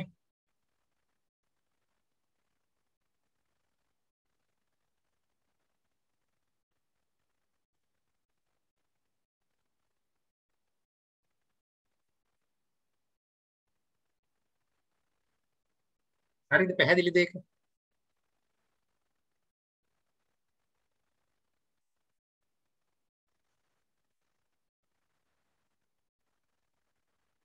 දැන් මේ අනුව ඔයගලන්ට පේනවද මේ චක්කායතනේ මේ සෝතායතන ගාන ජීවහ කාය කියන මේවා ඕලාරික ස්වභාවයේ වස්තු. එතකොට මොනවද? අජ්ජත්තික වස්තු. එතකොට සප්පටික වස්තු. මේ විදිහට හැංගෙන කෙටියෙන් කිව්වොත් මේ මමයයි හැංගෙන ප්‍රධාන අංග ටික. හරිද? ඒවා යන්නේ කොහටද? අනිදස්සන කොටට ගියේ. හරිද? එතනදී පේනවා කිසි විටකත් අපිට මේ කියන පංචත් මොනවද? චක්කුසෝත ගාන ජීවහා කාය කියන අජ්ජත්තික ධර්මතා ටික මොනම හේතුවක් නිසාවත් පංචද්වාරික වීතියකින් දැක ගන්න මේ දැනගන්න බෑ කියන එක තේරෙනවා. එහෙමනම් භාවනා මනසකින්ම තමයි මේ ප්‍රඥප්තිය කඩා ගන්නට අවශ්‍ය වෙන්නේ අපිට. මමයා කියලා ගොඩ නැගිලා ඉන්න ස්වභාවය භාවනා මනසකින්ම කඩාගත යුතුයි. ප්‍රඥප්ති ස්වභාවය අයින් කරගත යුතුයි. තවත් කිව්වොත් එහෙම විපස්සනාවකදී වගේ කේසායයි කියලා කිව්වහම එතන යමක් අවබෝධ වෙනවා නම් ඒක මගේයයි ගත්ත කෙසුත් හරි වෙනත් බාහිර කියලා අරගත්තු කෙසුත් ධාතු ස්වභාවයෙන් එකමයි කියලා අපිට තේරෙන්න මේ වගේ දැනුම අපිට මහා උපකාරයක් වෙනවා. ඒ නිසා මේවා ඊටා ගැඹුරු කරුණු අපි මතු පිටින් ගියාට ඒ නිසාවෙන් මෙහි ගැඹුරත් ඉඳලා හිටලා විමසලා බලන්න කොහොමද ඒවා වෙන්නේ මේ කියන ඉගෙන ගැනීම අපගේ ඉදිරි අධ්‍යාත්මික දියුණුව සඳහා කොයිතරම් උපකාර වෙනවද වාගේ කාරණා ඒක ඔබට නොදැනීම සිදු වෙනවා. ඒ සඳහා මේ ධර්මතා නිවැරදිව ඉගෙන ගන්න. බොහොම පහසුවෙන් ඔබට විපස්සනාව සාර්ථක කරගන්න පුළුවන්. හොඳයි. ඊළඟට පස්වෙනි ටිකය සෑදෙන්නේ කොහොමද? අජ්ජත්තික බාහිර යුගලේ සප්පටික අප්පටික යුගලයත් එක්ක යනවා. මේකත් හරිම ලේසියි. හොඳයි ගලපන්න.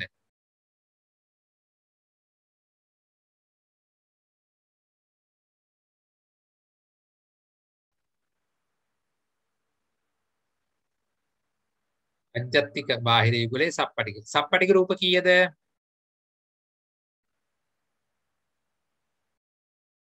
මතක නැහැ නේද? 10යි. සප්පටික රූප 5යි. සප්පටික වෙනකොට අජ්ජත්තික රූප. හරි සප්පටික ඔක්කොම 10ක් ඇති. ඒකෙන් අජ්ජත්තික 5යි. 10ක් නෙමෙයි 5යි 4යි 12ක් ඇතිනේ. හරි? ඔව්. එතකොට දැන් අර වගේම ගලප ගන්න පුළුවන්. හොඳයි පළවෙනි පදේ ගලපන්න බලන්න. කතමන්තං රූපං අජ්ජත්තිකං සප්පටිකං 5යි. මොනවද වෙන්නේ? චක්කු කාය චක්කායතනම් පි කායතන. ඒක පෙක් ගන්න එපා පෙయ్యాලං. චක්කායතනං පෙయ్యాලං කායයතන. හරි. එහෙමනම් ඒක මේ විදිහට හරිද බලන්න. අජ්ජත්තං සප්පටිකං. හරිනේ. වෙන්න සප්පටික රූප ටික, වෙන්න අප්පටික රූප ටික. දැන් අජ්ජත් බාහිර නම් හරිමනේ. එහෙමනම් අජ්ජත්තිකං සප්පටිකං වෙන තැන ධර්මතා 5යි. ඊළඟට බාහිර ඊට ඉතුරු ඔක්කොම ටික එහෙනම් බාහිර ගොඩ යටතේ යන්න ඕනේ. එහෙනම් බාහිරං සප්පටික මෙතන 3ක් තියෙනවා. මේ 4යි 3යි 7ක් තියෙනවා. එහෙනම් ඒ ටික යනවා බාහිරං සප්පටිගං. එහෙමනම් ඊටු ටික බාහිරං අප්පටිගං. පැහැදිලිද ඒක? එහෙමනම් කොහොමද එතන ඡේද ගැලපුණේ? කතමං තං රූපං අජ්ජත්තිකං සප්පටිකං. පෙරලන්න ඔයගොල්ලන්ගේ 760 පිටුව පෙර මේ ඡේදය බලන්න. කායතනං පෙය්‍යාලං කායායතනං දං තං රූපං අජ්ජත්තිකං සප්පටිකං. දැක්කද ඒක ආපු හැටි? ඊළඟට බාහිරං සප්පටිකං වෙන තැන රූප ධර්ම 7ක් තිබුණා. පොට්ටබ්බ ආයතනයේ තුල ධර්මතා 3ක් ගොනු වෙන නිසා. එහෙමනම් ඊතුරු ධර්මතා ඔක්කොම ටික බාහිරං අප්පටිගං. ඍජු ගැටීම් නැති. එහෙම නැත්නම් ගොරෝසු ගැටීම් නැති. ඉතින් එහෙම ධර්ම 15. හරි නේද ඒක? ඊළඟ එකත් ලේසි. අජ්ජත් බාහිර යුගල ගලපන්නේ දැන් මොකක් එක්කද? ඉන්ද්‍රිය අනින්ද්‍රිය යුගලත් එක්ක. හොඳයි ඉන්ද්‍රිය ධර්ම කීයක් තිබුණද? 22. රූප ඉන්ද්‍රිය කීයද? 8යි. රූප ඉන්ද්‍රිය 8යි. මොනවද 8? ප්‍රසාද රූප ජීවපා කාය ජීවිතේන්ද්‍රිය පුරුෂේන්ද්‍රිය ජීවිතේන්ද්‍රිය. ස්ත්‍රීන්ද්‍රිය පුරුෂේන්ද්‍රිය. හරි. එතකොට දැන් ඔය කියන 8න් අජ්ජත්තික රූප ධර්ම 5ට ගලපන්න පුළුවන් ඔය කියන ඉන්ද්‍රිය 8න් කීයක්ද? 5යි. 5යි. එහෙමනම් ඒකත් මේ විදිහටම අපිට ගලපලා පෙන්වන්න පුළුවන්. අජ්ජත්තිකං ඉන්ද්‍රියං වුණාම 5යි. එතකොට බාහිරං ඉන්ද්‍රියං වුණාම 3යි. බාහිරං න ඉන්ද්‍රියං වුණාම 19යි. ඉන්ද්‍රිය අනින්ද්‍රිය ભેදය ඔයගොල්ලන්ට බලන්න පුළුවන්. ඡේදාංක 664 දී ඉන්ද්‍රිය ભેදය පෙන්වලා දුන්නා. 665 දී න ඉන්ද්‍රිය ભેදය පෙන්වලා දුන්නා. දැන් ඒ ඡේද මේ අනිත් එකත් එක්ක මුසු කරන එකනේ කරන්නේ, හාමු කරන එකනේ කරන්නේ.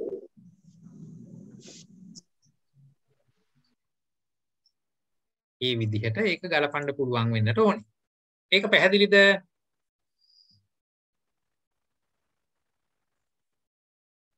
හොඳයි. 6 වෙනි එකට යම් බලන්න. එකක් හරියට අල්ලගත්තා නම් අපූර්වට ඉතුරු ටික ගලප ගන්න පුළුවන්. 6 වෙනි එක. නෑ මේ මොකද්ද මේකේ පද ගැලපුම. මේ විදිහට ලියා ගන්න පුළුවන්. පෙළ පොත බලන්න. පෙළ පොතේ තියෙන ඡේදමයි මම දීලා තියෙන්නේ.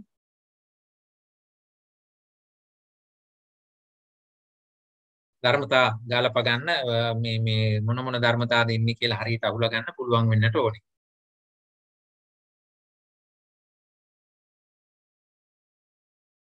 හත්වෙනි ටිකේට ගිහිල්ලා බලමු. දැන් අපි සලකනවා අජ්ජත්තික බාහිර එක මහා භූත න මහා භූත කියන ධර්මතාවයත් එක්ක. හොඳයි. මහා භූත කීයද? 4යි. හොඳයි. එහෙමනම් දැන් කියන්නේ කතමන්තන් රූපං අජ්ජත්තිකං මොකද ඊළඟ පදේ? න මහ භූතං. න මහ භූතං. හරි එහෙම කියන්නේ. ඒවා මහ භූත නෑ. ඒවා හැමෝම එකට එකඟද? කවුද අපි වෙන කාගෙන් හරි අහලා බලමු. කවුද උත්තර දෙන්නේ? අජ්ජත්තං මහා භූතං. කතමන්තං රූපං අජ්ජත්තං මහා භූතං. හොඳයි. මොනවද අජ්ජත් රූප 5? චක්කායතන, සෝතායතන, ගානායතන, ජීවායතන, කායායතන. හරි පොඩ්ඩක් ඉන්න දැන් ඔබතුමිය උත්තර දෙන්න එපා. දැන් ගොඩක් වෙලා උත්තර දීලා ඔබතුමියට මහන්සි ඇති ඈ. අපි අනිත් අයට වෙලා අවස්ථාව දෙමු බලන්න. කවුද වෙන උත්තර දෙන්න කැමති කෙනෙක් ඉන්නේ?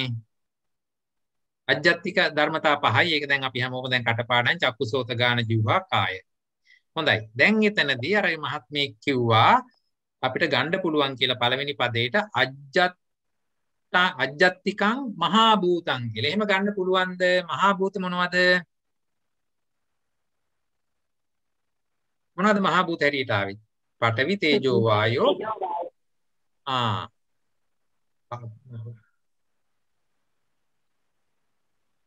පඨවි ආපෝ තේජෝ වායෝ 4 තමයි මහා භූත. එතකොට එතන චක්කුව කියලා කියුණාද? නෑ. එහෙම කියුන් නැත්තම් ප්‍රසාද රූප 5 කියන චක්කු ප්‍රසාද රූපය මහා භූතයක්ද? මහා භූතයක් නෙමෙයි. හරිද? එතකොට අපිට ඒක කතමන්තං රූපං අජ්ජත්තිකං මහා භූතං කියලා යෙදෙන්නේ නැහැ එහෙනම්. අර බලන්න. අජ්ජත්තිකං මහා භූතං කියලා යෙදෙන්නේ නැහැ. ධර්මතා පිළිබඳ අවබෝධයෙන් ඕනේ මේක ගලපන්න. අජ්ජත්තික රූප ටික මහා භූතද නැද්ද? අජ්ජත්තික රූප මහා භූත නෙමෙයි. මහා භූතයන් ඇසුරෙන් හැදෙන වගේ ඇත්ත. නමුත් මහා භූතයෝ පැත්තක ඉන්නේ මේ චක්කායතන සෝතායතන ඒව වෙන වෙනම තම තමන් ස්වාධීන ආයතන විදිහට ක්‍රියා කරන ධර්මතා. හරිද? අපි ධර්ම 27 හදද්දී මහා භූත ටික වෙනමමනේ ගණන් හදන්නේ. මේ බලන්න දැන් මෙතන මහා භූත 4යි මහා භූත 23යි 23යි 4යි 27යි. ඒ 27 තුල මහා භූත තුලට පරිබාහිරව තමයි ප්‍රසාද රූප පහ ඉන්නේ. කොයි ගොඩේ හිටියත් 27 ගණන් හදනකොට ඒගොල්ල මහා භූත නෙමෙයි. මහා භූතයෝ කියන්නේ වෙනම කණ්ඩායමක්, ප්‍රසාද රූප කියන්නේ වෙනම කණ්ඩායමක්. එතකොට පළවෙනි පදේ මේකෙදි හදද්දී අජ්ජත්තිකං න මහා භූතං. අර බලන්න. හරිද? එහෙමනම් බාහිර එක තමයි දෙකට බෙදෙන්නේ. බාහිරං මහා භූතනුත් වෙනවා, න මහා භූතත් වෙනවා. හරිනේ. ධර්මතා ඉලක්කම් ටික හරිද? අජ්ජත්තික න මහා භූතුනම 5යි. බාහිරං මහා භූතං වෙනකොට කොහොමදත් 4යි. බාහිරං න මහා භූතං වෙනකොට එහෙනම් මුළු බාහිර ධර්ම ටික 22යි. 22කින් මහා භූත කොටට 4ක් ගියා නම් ඉතුරු ධර්මතා ටික වෙන 22කින් 4ක් ගියාම 18යි. මේ විදිහට ඒක ගලපන්න. ඒ පිළිතුර පැහැදිලිද? මේ විස්තරය සාධාරණද? තේරෙනවද ඒක? ඇයි එහෙම ගැලපුණේ කියලා? අර කටපාඩමේන විදිහට යන්න එපා. එහෙම එකක් නෑ. ධර්මතා දිහා බලලා එතනට අනුරූපව හදාගන්න. 768 දෙකම එකයි. බාහිරං මහා භූතං බාහිරං න මහා භූතං. හොඳට බලන්න.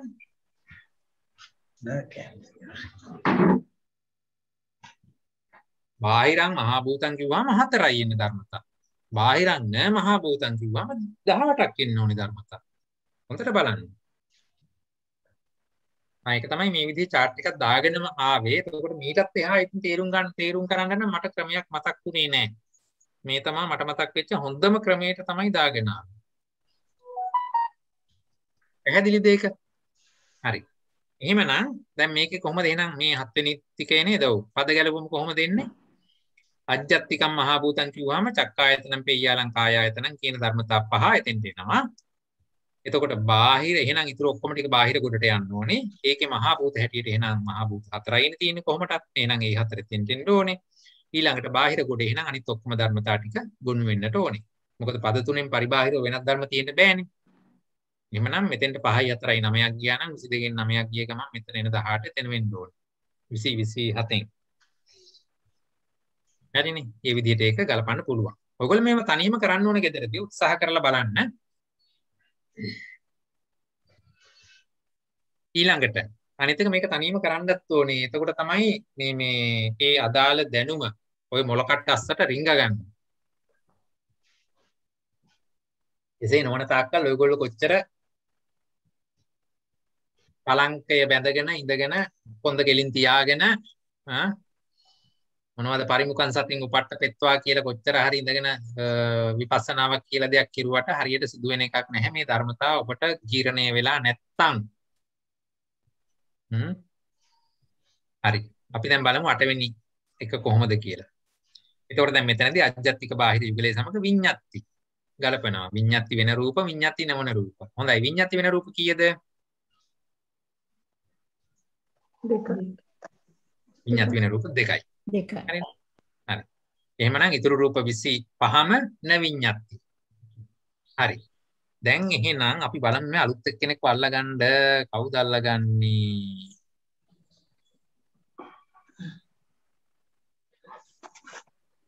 කවුරු හරි කවුද මෙතන ඉන්නේ මට නම් මතක නෑ අල්ලගන්න. පලිහෙන මහත්මිය. ඔබ කියා මහත්මයාවද මහත්මිය? කියන්න බලන්න. අජ්ජත්තික වූ රූප 5යිනේ දැන් අපිට එන්නේ. ඒ රූප 5 විඤ්ඤාතිද නැද්ද? හොඳට හිතන්න. මොනවද විඤ්ඤාති රූප? කියලා වෙනම පැත්තක හිතා ගන්න. මොනවද අජ්ජත්තික රූප කියලා වෙනම හිතා ගන්න. එහෙමනම් ඒ අජ්ජත්තික රූප විඤ්ඤාතිද නැද්ද?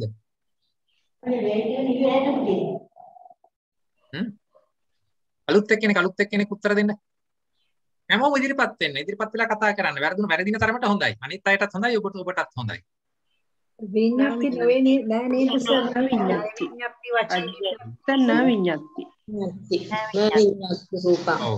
ප්‍රසාද රූප පහ කිසි විටකත් විඤ්ඤාති වෙන්නේ නැත. හරිද? ඒ අනුව මෙතන අපිට එන්නේ අජ්ජත්තිකං න විඤ්ඤාති. හරිද? මොකද ප්‍රසාද රූප පහ අවසාන වශයෙන් ගොඩ ගැනෙන්නේ න විඤ්ඤාති ගොඩ යටතේ ඉන්නේ. එහෙනම් අපි පළමුව මූලිකත්වය දෙන්නේ අජ්ජත් බාහිර ભેදයට. එහිදී අජ්ජත්තික ධර්මය වූ මේ ධර්ම පහ න විඤ්ඤාති. එහෙමනම් ඊළඟට එනවා බාහිරං විඤ්ඤාතිද නැද්ද? මේ බාහිර ධර්ම ටික විඤ්ඤාති වෙනකොට මේ දෙක විතරයි, න විඤ්ඤාති වෙනකොට ඉතුරු 20ම එනවා.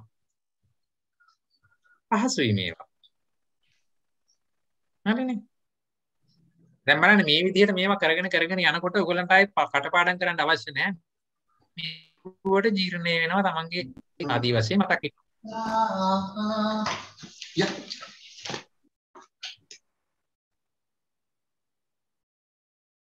හරි. ඊට පස්සේ ඊළඟ එකට යන්න එහෙම. නෑ මේකේ පද ගැලපුම. පොතේ හරියට බලන්න පද ගැලපුම මේ විදිහට තියෙනවද? 769. අජ්ජත්තික වෙලා න විඤ්ඤාති වෙන්නේ චක්කායතනේ සහ කායායතනේ අතර තියෙන ධර්මතා පහ. ඊළඟට බාහිර වෙලා විඤ්ඤාති වෙන්නේ හැම වෙලාවෙම විඤ්ඤාති රූප දෙකයි. මොකද ඒගොල්ල බාහිරත් වෙනවා විඤ්ඤාතිත් වෙනවා. ඊළඟට එහෙමනම් ඉතුරු ධර්මතා ටික බාහිර ධර්ම අතරින් විඤ්ඤාති නොවන ධර්මතා 20ක් තියෙනවා. හරිනේ. ඊට පස්සේ 9 වෙනි එක. දැන් මේ කියන්නේ මේවා තේරෙනව නේද? මොනවා හරි ප්‍රශ්නයක් තියෙනවා නම් කරුණාකරලා ඉදිරිපත් කරන්න. කොහොමද අර කාවේ කියලා තේරෙන්නේ නැත්තේ කියලා ඉදිරිපත් වෙන්න. මම උගන්වන්නේ ඔයගොල්ලන්ට මිසක් බිත්ති වලට නෙමෙයි. ඉතින් ඒ නිසා ඔයගොල්ලෝ ඒක ඉගෙන ගන්නට. හරිනේ. හොඳයි. දැන් චිත්ත සමුට්ඨාන කිව්වහම මොකක්ද එතන අර්ථය? චිත්ත සමුට්ඨාන කියන එකේ අර්ථය මොකක්ද? කවුද මේකට උත්තර දෙන්නේ? නොමින් අලුත් එක්කෙනෙක් උත්තර දෙන්න බලන්න. මේ එකම කට්ටිය හැමතිස්සෙම මහන්සි කරවන්න හොඳ නැහැ. ඒ කියන්නේ චිත්තජ රූප කියන්නේ. චිත්තජ රූප. චිත්තජ රූප. ඔව් එහෙමත් කියත හැකි. සිත හේතු කොට හට ගන්නා. හරි චිත්තජ රූප ටික. චිත්ත සමුට්ඨාන කියලා කිව්වහම සිත හේතු කොටගෙන හට ගන්නා රූප. එතකොට සාමාන්‍ය මතකද එහෙම රූප කීයක් තිබුණාද කියලා? 17යි. 17ක් තිබුණා. හරි. එතකොට ඒ චිත්තජ රූප වලින් අපි මේ කතා කරන අජ්ජත්තික පහ චිත්තජද නැද්ද? නෑ. චිත්තජ නොවේයි. එහෙමනම් අපිට පළවෙනි පදේ අරගන්නට පුළුවන්. අජ්ජත්තිකං න චිත්ත සමුට්ඨානං හැටියට පළවෙනි පදේ එනවා. ඒක පැහැදිලිද? එහෙමනම් ප්‍රසාද රූප පහ අජ්ජත්තික වූ ප්‍රසාද රූප පහ හැම වෙලාවකම යෙදිලා තියෙන න චිත්ත සමුට්ඨානයි. හොඳයි. එහෙනම් ඒක මොන සමුට්ඨානන්ද? චිත්ත සමුට්ඨාන නොවේ නම් මොන සමුට්ඨානන්ද? කම්ම සමුට්ඨාන. කම්ම සමුට්ඨාන. චිත්තජ රූප 17ද 15ද? උපචේ සන්තතිත් එක්ක ගත්තොත් 17යි. එසේ නොවේ නම් 15යි. සාමාන්‍යයෙන් අපි ගන්නේ 17යි කියලා. එයි ඒ ගැන ප්‍රශ්නයක් ආවේ මොකද්ද ගැටලුව? ඒ චිත්ත ඒ 17න් ඒකාන්තව දෙකක් තියෙනවා. ඒ කියන්නේ විඤ්ඤාති රූප දෙක ඒකාන්තයෙන්ම චිත්තජයි. එතකොට කියලා. එතන උපචේ සන්තති අරගන්නේ නැතුව කියන්නේ.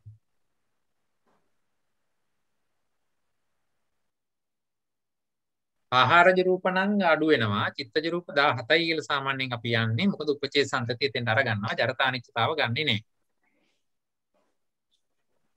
ඊළඟට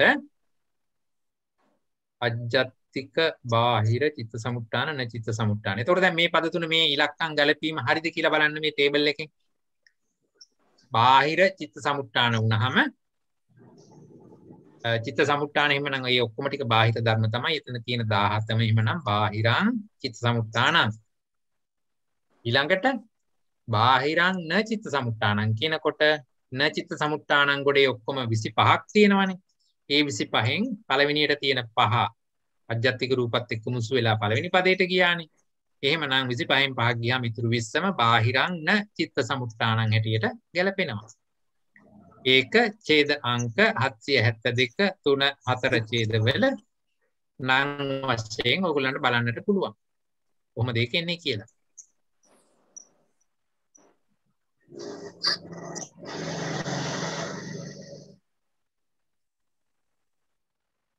විශේෂයෙන් ඔය අලුතෙන් එහෙම සම්බන්ධ වෙලා ඉන්න අය මම දන්නවා කීප දෙනෙක් ඉන්නවා. කරුණා කරලා ගැටලු තියෙනවා නම් ඉදිරිපත් කරන්න. කොහොමද එහෙම එන්නේ?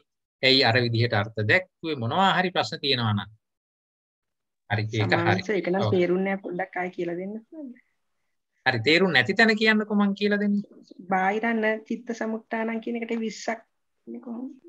හොඳයි. බාහිර ධර්ම ඔක්කොම 22යි. ඒ 22 තමයි චිත්ත සමුට්ඨාන වශයෙන් න චිත්ත සමුට්ඨාන වශයෙන් බෙදිලා ආවේ. දැන් එහෙමනේ අපි මෙතෙක් අපි සාකච්ඡා කළේ අජ්ජත් බාහිර දෙකෙන්. අජ්ජත්තිකය තනියම හිටියා ඒ පස් දෙනා උඩට වෙලා. බාහිර ධර්ම ටික තමයි මේ දෙවෙනි යුගලයත් එක්ක මිශ්‍ර වෙලා පළවෙනි පදයටයි දෙවෙනි පදයටයි හාමු වෙලා බෙදුනේ. හැම වෙලාවකම නෝකනේ අපි දැන් කතා කළේ. එහෙම බෙදෙද්දී දැන් මෙතන බාහිර ධර්ම 22ක් තියෙනවා. ඒ 22කින් චිත්ත සමුට්ඨාන වෙන ඒවාක් තියෙනවා, න චිත්ත සමුට්ඨාන වෙන ඒවාක් තියෙනවා. ඒ දෙකටම යන ඒවාක් තියෙනවා. ඒ නිසා මෙතන හරියටම 22 11 11 කියලා බෙදන්න බෑ. නමුත් චිත්ත සමුට්ඨාන වෙන යම් ධර්මයක් වේද ඒ ධර්ම ටික බාහිරයි මෙතනදී. ඇයි?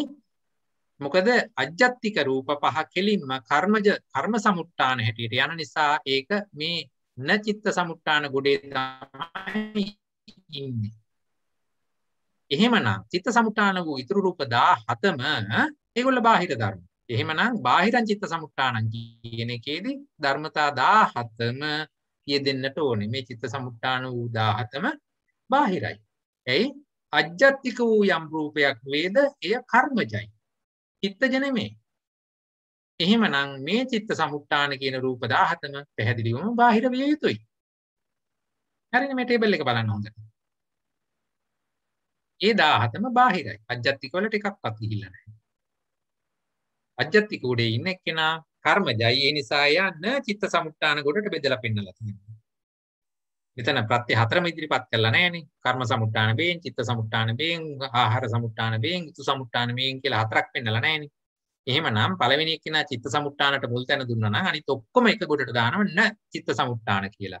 ඒ යටතේදී අජ්ජත්තික රූප පහ න චිත්ත සමුට්ඨාන ගොඩට ගියා. එහෙමනම් චිත්ත සමුට්ඨාන වූ රූප 17ම ඒකොල්ල බාහිර ධර්ම. හරිනේ. එතකොට න චිත්ත සමුට්ඨානං වුණාම මුළු න චිත්ත සමුට්ඨානං හැටියට 25ක් අපිට ආවා. මේවා බලන්න ඡේද 671 කියවලා බලන්න. අපි කලින් කතා කළා. එතනදී න චිත්ත සමුට්ඨානං කියලා කීයක් ආවද කියලා ගිය සතියේ වීඩියෝ එක බලන්න. එහෙම නැත්නම් ඡේද අංකය 671 මෙතන තියෙන 671 පෙරලලා බලන්න. මේ 25 කොහොමද ආවේ කියලා එතන පෙන්නනවා. අපි ඕනනම් බලමු 671 නේද? 671 මේ තියෙන්නේ කතමං තං රූපං න චිත්ත සමුට්ඨාන. ඔය තියෙන්නේ චක්කායතනං පෙය්‍යාලං කායායතනං. දැන් මේ න චිත්ත සමුට්ඨානං අහන්නේ. එතකොට ඒක ඉස්සලා ලේසි චිත්ත සමුට්ඨාන ටික හොයාගත්තා නම් නේද? මේ තියෙන්නේ චිත්ත සමුට්ඨාන ටික. මම මේ පෙළ පොත තමයි පෙන්නන්නේ. මොනවද තියෙන්නේ? චිත්ත සමුට්ඨානං කාය විඤ්ඤාති වචී විඤ්ඤාති දෙක අනිවාර්යෙන් චිත්තජමයි. ඒකාන්ත චිත්තජ රූප. එහෙනම් ඒ දෙන්න ඉස්සලම ගත්තා. අනිත් ඒවා චිත්තද වෙන්න පුළුවන්. අනිත් ඒවා මේ චිත්තදවත් ඇති වෙනවා වෙනමත් ඇති වෙනවා. ඒ නිසා ඒවා යං වා පණම්පි පණඤ්ඤම්පි කියන ණය ක්‍රමයේ යටතේ ඒ කියන්නේ ජීවාපනක ක්‍රමයට වෙනම ඉදිරිපත් කළා. අනේකාන්ත නිසා ඒකාන්ත දෙක කලමින් පෙන්නවා. එතකොට එතන මොනවද තියෙන්නේ? චිත්තජං චිත්ත හේතුකං චිත්ත සමුට්ඨානං. අන්න මොනවද එතකොට එන්නේ මේ විදිහට එන රූපායතනං සද්දායතනං ගන්ධායතනං රසායතනං පොට්ටබ්බායතනං. එතකොට එතන රූප සද්ද ගන්ධ රස පොට්ටබ්බ කිව්වහම 3යි. එතකොට එතන ධර්මතා 7ක් කතා වුණා. ඊළඟට ආකාශ 8යි, ආපෝ 9යි, රූපස්ස ලහුතා 10යි, රූපස්ස මුදුතා 11යි, කම්මඤ්ඤතා 12යි, උපචයෝ 13යි, සන්තති 14යි, කබලින්කාරෝ ආහාරෝ 15යි. හරිද හැදුවා? 15යි මෙතන 2යි 17යි. හරිනේ. මෙතන ඒකාන්ත දෙකක් ගන්න එපා. මුළු ගාන 17යි. ඒ අනුව චිත්ත සමුට්ඨානං කියන එකට 17යි ආවේ. න චිත්ත සමුට්ඨානං කියන තැනදී මොනවද ආවේ? මේ තියෙන්නේ න චිත්ත සමුට්ඨානං. චක්කායතනං පෙය්‍යාලං කායායතනං කිව්වම මෙතන 5යි. ඉත්ත්‍ින්ද්‍රියං පුරුෂේන්ද්‍රියං ජීවිතේන්ද්‍රියං 3යි 8යි. රූපස්ස ජරතා අනිච්චතා. මේ දෙකත් ගත්තා. මොකද ඒවා න චිත්ත සමුට්ඨානමයි. ඒ කිසිම ධර්මයකින් හැම හදනේව නෙමෙයි. කිසිම ප්‍රත්‍යයකින් ගොඩ නැගෙනේව නෙමෙයි ජරතා අනිච්චතා කියන්නේ. එහෙනම් ඒක න චිත්ත සමුට්ඨාන කියලා එහෙමත් කියත හැකි මට. හරිනේ. ඒ නිසා ඒක මෙතෙන්ට ආවා. එතකොට ඒ ඔක්කොම ටික ඒකාන්ත වශයෙන්ම චිත්ත සමුට්ඨාන නොවේමයි. ඒ නිසා ඒක පළවෙනි කොටසට ගත්තා. දෙවෙනි කොටසේදී වෙනම පෙන්නනවා අනේකාන්ත ටික. රූපායතනං සද්දායතනං ගන්ධායතනං රසායතනං පුට්ටබ්බායතනං ආකාශ ධාතු ආපෝ ධාතු ලහුතා මුදුතා කම්මඤ්ඤතා. ඒ කියන්නේ රූපස්ස ලහුතා රූපස්ස මුදුතා රූපස්ස කම්මඤ්ඤතා රූපස්ස උපචයෝ රූපස්ස සන්තති කබලින්කාරෝ ආහාරෝ. ඒ ඔක්කොම රූප ටික න චිත්ත සමුට්ඨානයි. හරිනේ. ඒ කියන පදනමේ ඉඳගෙන තමයි අපි මේ කියන ධර්මතාවය ගොඩ නැගුවේ. ඡේදංක 670යි 671යි. ඒකෙදි තමයි මෙතෙන්ට 17යි එතන පෙන්වුවේ. මෙතෙන්ට 25ක් පෙන්නලා තියෙනවා. ඒ 25 අතුරෙන් 5ක් අජ්ජත්තිකයි, ඉතුරු 20 බාහිරයි. මේ පැත්තේ ඉඳලා මෙහාට කතා කළත් අජ්ජත්තික පැත්තේ ඉඳලා මේ පැත්තට කතා කළත් මේ උත්තර එකටම ගැලපෙනවා. හරිද? දැන් මේක අපි කොහොමද පෙළ පොතේ ඡේදවල লীලා දක්වන්නේ? 772. අර විදිහටම ඉතින් අපිට පෙන්වන්න පුළුවන්. ප්‍රථමං තන් රූපං අජ්ජත්තිකන්න චිත්ත සමුට්ඨාන චක්කායතනං පෙය්‍යාලං කායායතනං. එතකොට ඊළඟට වෙන්නේ මොකද්ද? දෙවෙනි පදේට බාහිර කොට අරගෙන ඒක දෙකට බෙදෙනවා. චිත්ත සමුට්ඨාන වූ බාහිරයෝ චිත්ත සමුට්ඨාන නො වූ බාහිර ධර්ම කියලා කොටස් දෙකට බෙදෙනවා.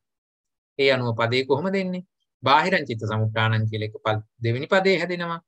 බාහිරං න චිත්ත සමුට්ඨානං කියලා තුන්වෙනි පදේ හැදෙනවා. ධර්මතා මේ විදිහට ගොනු වෙනවා. මම හිතනවා පැහැදිලි ඇති කියලා. හරිනේ. මේ රූප සටහන හොඳට හිතේ ඇඳගත්තා නම් මේව පැහැදිලි වෙනවා අපූර්වට. දැන් බලන්න මේ එක එක ඇයි මේක අහවල් ගොඩට ගියේ නැති ඇයි ආදී වශයෙන් ප්‍රශ්න තියෙනවා නම් ඉදිරිපත් කරන්න පුළුවන්. මේක තුල ගොඩ නගාගත්තු ධර්මයේ තමයි මේ පෙළ පොතට දාලා තියෙන්නේ, දැමිලා තියෙන්නේ. ඒක විස්තර කරනකොට මේ විදිහට විස්තර වුණා නම් හොඳයි කියලා හිතච්ච නිසා මේ විදිහට ගත්තා. ඒ ධර්මයේ අපි ඒකක කාණ්ඩයේ තනි තනියෙන් කතා කරනකොට මේ ඡේදය යටතේ කතා කළා. හරිනේ. ඊට පස්සේ අපි දැන් කතා කරනවා ඒවා එකට මික්ස් කරලා එහෙම කතා කරද්දි කොහොමද මෙතන අලුත් පදයක් ගොඩ නගා ගන්නෙ? ඒක ඡේදංක 772 යටතේ අලුත් පදයක් ගොඩ නැගුවා. එතකොට මේ ගොඩ නැගුවේ සර්ව සම්පූර්ණයෙන් අලුත් විදිහට නෙමෙයි, පරණ තිබිච්ච දෙකක් එකට එකහුව කරලා අටුව කඩලා පුටුව හදලා පෙන්නලා තියෙන්නේ. දැන් අටුව නෙමෙයි පේන්නේ, පුටුව පේනවා ලස්සනට. පද තුනක් යටතේ විස්තර වෙනවා. සියලුම රූප ධර්ම ගොනු වෙලා තියෙනවා. හොඳයි. අපි එහෙමනම් ඊළඟ එකට යන් 10 වෙනි එක. දැන් එතකොට අපි අජ්ජත් බාහිර සමග ගලපන්නේ චිත්ත සහබූ න චිත්ත සහබූ. හොඳයි. උත්තර දුන්නේ නැති කෙනෙක් මට කියන්න මොනවද චිත්ත සහබූ කියන්නේ කියලා. ওই වචන තමයි ඔයගොල්ලන්ට තාම නුහුරු. නේ ඇහුනේ නැහැ. පොඩ්ඩක් මයික් එකට ලං වෙලා කියන්න තව. මොනවද චිත්ත සහබූ කියන්නේ? අවුරුත් උත්තර දෙන්න දන්නේ නැද්ද? මතක නැද්ද? කාය විඤ්ඤාති වාචික විඤ්ඤාති. හරි. ඒ අභිධේයාර්ථය හරි. චිත්ත සහබූ කියන එකේ තේරුම මොකක්ද? ඇයි කාය විඤ්ඤාති වාචික විඤ්ඤාති දෙන්න ආවේ? මොකක්ද ඒකට අර්ථ දැක්වීම? සිත සමගම ඉපදිලා සිත සමගම නැති වෙන රූප. අන්න හරි. චිත්ත සහබූ කියලා කිව්වහම සිත සමගම එකට හට ගන්නා අර්ථය, එකට ඉපදිලා එකට නැති වෙන්න ඕනේ. ඒකයි සහබූ කියලා කියන්නේ. අන්න ඒ අර්ථ දැක්වීම නිවැරදිව තේරුම් අරගන්න. මොකද එහෙම තේරුම් ගත්ත ගමන් අර්ථය හිතට වැටහෙනවත් එක්කම අභිධේයාර්ථ ටික ඉබේම හිතට එනවා. එහෙම නැතුව ඒ අර්ථය හරියට පැහැදිලි කරගන්නේ නැතුව අභිධේයාර්ථ කටපාඩම් කරන්න යන්න එපා. ඒක සාර්ථක නැහැ. ඒ නිසා චිත්ත සහභූ කියලා කිව්වහම මෙතන චිත්ත සහභූ කියනවා, චිත්තානුපරිවර්තී කියනවා, චිත්ත සංපයුක්ත මේ චිත්ත සංප්‍රයුක්ත ධර්ම කියනවා, චිත්ත සමුත්ථාන කියනවා. මේ එක එක තැනදී යෙදෙන අර්ථ වෙනස් වෙනවා. ඒ අර්ථ ටික හරියට තේරුම් ගත්තා නම් අභිධේයාර්ථයේ ටක් ගාලා හිතට එනවා. එහෙමනම් සිත සමග එකටම හටගෙන එකටම නැති වෙන ධර්ම ටික රූප ධර්ම ටික හැටියට තියෙන්නේ විඤ්ඤාති රූප දෙක විතරයි. හොඳයි, විඤ්ඤාති රූප දෙකට අමතරව වෙන මොනවද චිත්ත සහභූ වෙන්නේ? විඤ්ඤාති රූප වලට අමතරව, ඒ කියන්නේ රූප ධර්ම වලට අමතරව වෙන මොනවද චිත්ත සහභූ වෙන්නේ? චෛතසික ධර්ම. චෛතසික ධර්ම. චෛතසිකත් චිත්ත සහභූ. නමුත් මෙතන අපි රූප පාඩම කතා කරන නිසා ඒවා අතහැරලා රූප විතරයි කතා කරන්නේ. එහෙමනම් චිත්ත සහභූ කිව්වම ධර්මතා දෙකයි. එහෙනම් ඉතුරු ධර්මතා 25ම නැචිත්ත සහභූ. හරිනේ. එතකොට මේ විදිහටයි ඒක ගැලපෙන්නේ. එහෙමනම් මේ විදිහට මට ටේබල් එක පෙන්වන්න පුළුවන්. අජ්ජත්තික බාහිරේ වගේමයි. චිත්ත සහභූ වුණාම රූප දෙකයි, විඤ්ඤාති රූප දෙක. නැචිත්ත සහභූ වුණාම ඉතුරු රූප 25ම. එහෙමනම් අජ්ජත්තික වූ ධර්මයෝ හැම විටකම නැචිත්ත සහභූ. මොකද අජ්ජත්තික ධර්ම කියන එක විඤ්ඤාති රූප නොවන නිසා. හරිද? අජ්ජත්තිකං න චිත්ත සහභූ. දැන් බලන්න පද ගැලපීම ඒ ධර්මතා යෙදෙන විදිහ අනුව දානවා. හරි? පළවෙනි කොලම් එකටම ඉන්න ඕනේ කියලා නීතියක් නැහැ. ඒ තැන යෙදෙන ධර්මතා අනුව පදේ ගලප ගන්න. හරිනේ? අජ්ජත්තික වූ මේ ධර්ම ටික චිත්ත සහභූ න චිත්ත සහභූ සමග සංසන්දනය කරනකොට අජ්ජත්තික වූ ධර්ම පහ හැම වෙලාවකම න චිත්ත සහභූ. න චිත්ත සහභූ. එහෙමනම් චිත්ත සහභූ වෙච්ච විඤ්ඤාති රූප දෙක කිසි විටකත් අජ්ජත්තික ධර්මයක් නෙමෙයි, ඒක බාහිර ධර්මයක්. එහෙමනම් ඒක අපි කොහොමද කියන්නේ? බාහිරං චිත්ත සහභූ. කතමන්තං රූපං බාහිරං චිත්ත සහභූ කියලා එහෙනම් අහන්න වෙන්නේ. එහෙම අහපුවාම උත්තරේ දෙන්න වෙන්නේ කාය විඤ්ඤාති වචේ විඤ්ඤාති. එහෙමනම් මෙහි පෙළපොතේ ඉදිරිපත් කිරීම මේ විදිහට දෙනවා. දැන් බලන්න මේ ඔක්කොම ටික මේ පද 10ම එකම ආකාරයට එකම ණය ක්‍රමයකට ගැලපිලා ආවේ. හරි? මේ ණය ක්‍රමය හරියට තෝරගන්න කොහොමද වෙන්නේ? සියලුම ධර්මතා ටික මේ කොටස් තුනට බෙදිය යුතුමයි. ඉතුරු වෙන්න බෑ. ඊළඟට ලේසියෙන් අයින් කරගන්න පුළුවන් පදේ පළමුව අයින් කරගන්න. ඊළඟට ඉතුරු පදය දෙකට බෙදලා පෙන්නන්න. හරිනේ? හොඳයි, 11 වෙනි එක බලමු. අජ්ජත් බාහිර යුගලය දැන් ගලපනවා. චිත්තානුපරිවර්තී න චිත්තානුපරිවර්තී. දැන් මට කියන්න අලුත් එක්කෙනෙක් චිත්තානුපරිවර්තී කියන එකේ අර්ථය මොකක්ද? චිත්තානුපරිවර්තී මොකක්ද ඒකේ අර්ථය? කොහොමද කියන්නේ? කරුණාකරලා අලුත් අය ඉදිරිපත් වෙන්න. වැරදුනට කිසිම ප්‍රශ්නයක් නැහැ. මේ වෙලාව ඔයගොල්ලන්ට ඉන්න තරමට ටික වේවලක් මගේ අතේ ඉන්නේ නැහැ. ඒක නිසා බය නැතුව උත්තර දෙන්න. රූප වලට පරිවර්තන වෙන්නේ නැහැ කියලාද? රූප වලට පරිවර්තනය වෙන්නේ නැහැ. අපි දැන් කතා කරන්නේ රූප ගැන. ඔව්, එතකොට මොනවද චිත්තානුපරිවර්තී? වචනය බලන්න චිත්තානුපරිවර්තී. චිත්ත පරිවර්තනය නොවන. පරිවර්තනය නොවන. සිත සමග පරිවර්තනය වෙන. ඒ කියන්නේ සිත සමග සිත හා සමග එකට හටගෙන සිත සමගම පෙරලෙන. ඒ කියන්නේ සිතත් එක්කම ඇති වෙලා සිතත් එක්කම නැති වෙන වෙනත් අර්ථයක්. සිත ඇති වෙලා නැති වෙනවා. ඒකට කිව්ව සිත පෙරලිලා ගියා කියලා. ඒ වගේම එතකොට සිතත් සමගම චිත්තානුපරිවර්තී සිතට අනුගම පරිවර්තනය වෙලා යන. එහෙම හරි ගන්නකො. සිත සමගම පෙරලෙන. එහෙනම් මොනවද හිත එක්කම? දැන් රූප ධර්ම අපි දන්නවා. බොහෝ රූප ධර්ම වලට චිත්තක්ෂණ 17ක ආයුෂ තියෙනවා. සමහර ඒවාට වෙනස් වෙනවා. එතකොට සිතත් සමග සිත දැන් මේ සිතත් චිත්තානුපරිවර්තී කිව්වහම ඒවා සිතත් සමග අර චෛතසික වගේ එකට ඉපදිලා එකට නැති වෙනවා එහෙම නෙමෙයි. ඇයි මම එහෙම කියන්නේ? දැන් එතන පැහැදිලි වෙනසක් තියෙනවා ඒක තේරුම් ගන්නට ඕනේ. දැන් චෛතසික ධර්ම අරගත්තාම චෛතසික ධර්මයෝ සිතත් සමගම ඉපදිලා සිතත් සමගම නැති වෙලා යනවා. ඒක උපාද නිරෝධාච ඒකාලම්බන වත්තුකා. හරිද? ඒ කියන සතර සංප්‍රයෝග ලක්ෂණ වලින් චෛතසික ධර්මයෝ සැදී පැහැදී ඉන්නවා. ඒවා ඒ ධර්ම සමග ඒ ධර්ම වලට යුක්තයි අනුගතයි. නමුත් කිසිදු රූප ධර්මයක් සිත සමග සංප්‍රයුක්ත වෙන්නේ නැහැ. මොනවාද ඒකට කියන්නේ? රූපිනෝ ධම්මා අරූපීනං ධම්මාන විප්පයුත්තප්පච්චේන පච්චයෝ කියලානේ පටේ මේ ප්‍රත්‍යකාණ්ඩයේදී අපි විස්තර වෙන්නේ ප ဋ ාණ ප්‍රකරණයේදී. ඒ කියන්නේ රූපී ධර්ම අරූපී ධර්මත් සම රූපී ධර්ම කියලා කිව්වේ රූප, අරූපී ධර්ම කියලා කිව්වේ නාම. එහෙනම් රූපී ධර්මයෝ අරූපී ධර්මයත් එක්ක සංප්‍රයුක්ත වෙන්නේ නැහැ. සංප්‍රයුක්ත වෙන්නේ නැහැ කියලා කියන සතර සංප්‍රයෝග ලක්ෂණයෙන් එකට පවතින්නේ නැහැ.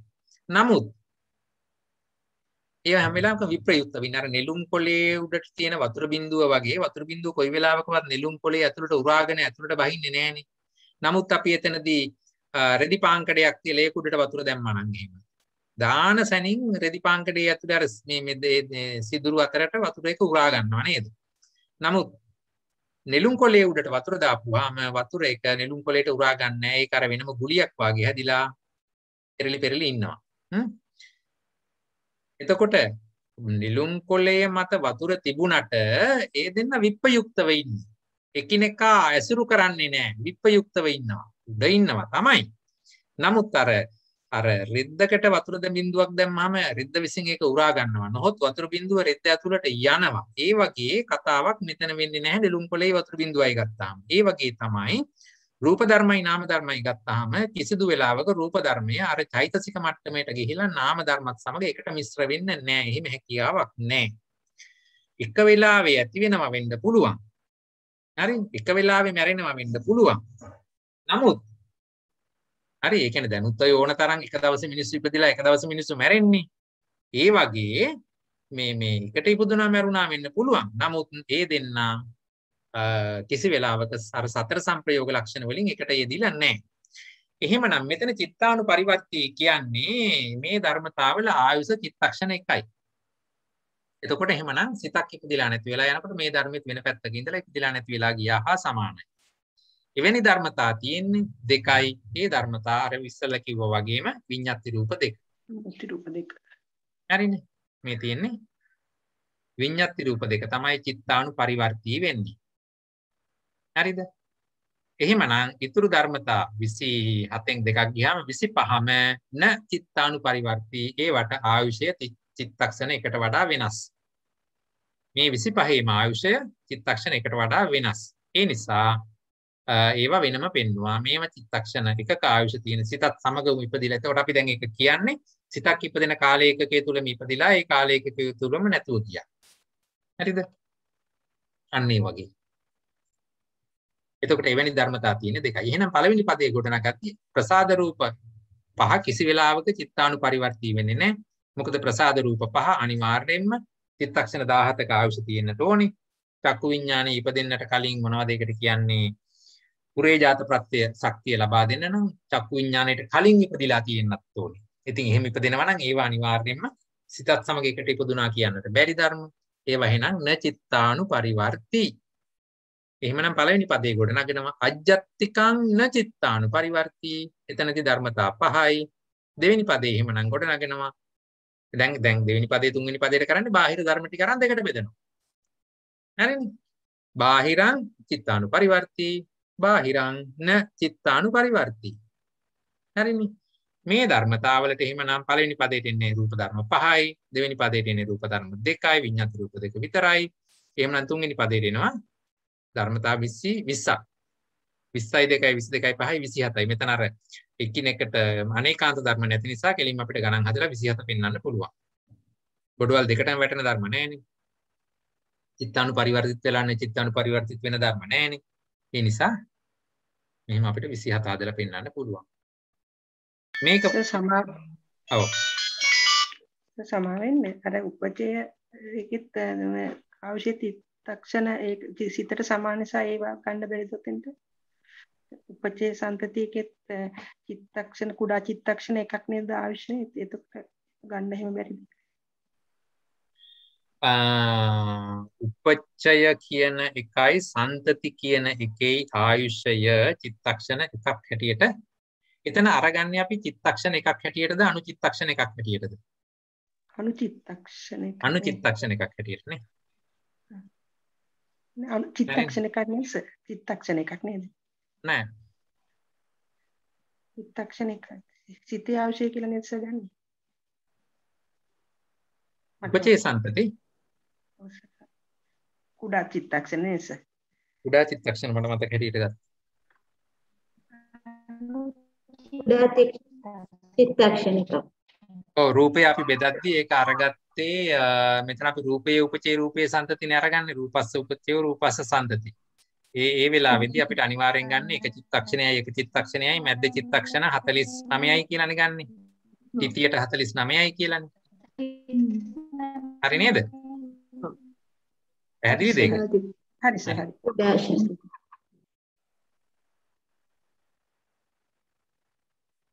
හරි ඊට පස්සේ එතකොට මේක කොහොමද එහෙනම් පෙළ පොතේ ගලපන්නේ මේ විදිහට.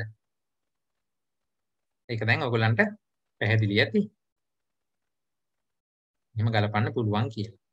ඊළඟට 12 වෙනි එක අපි ගලපන්නේ ඕලාරික සුකුම රූප යුගලයේ සමග. ඕලාරික රූප කීයද? 12යි. ඕලාරික රූප 12යි.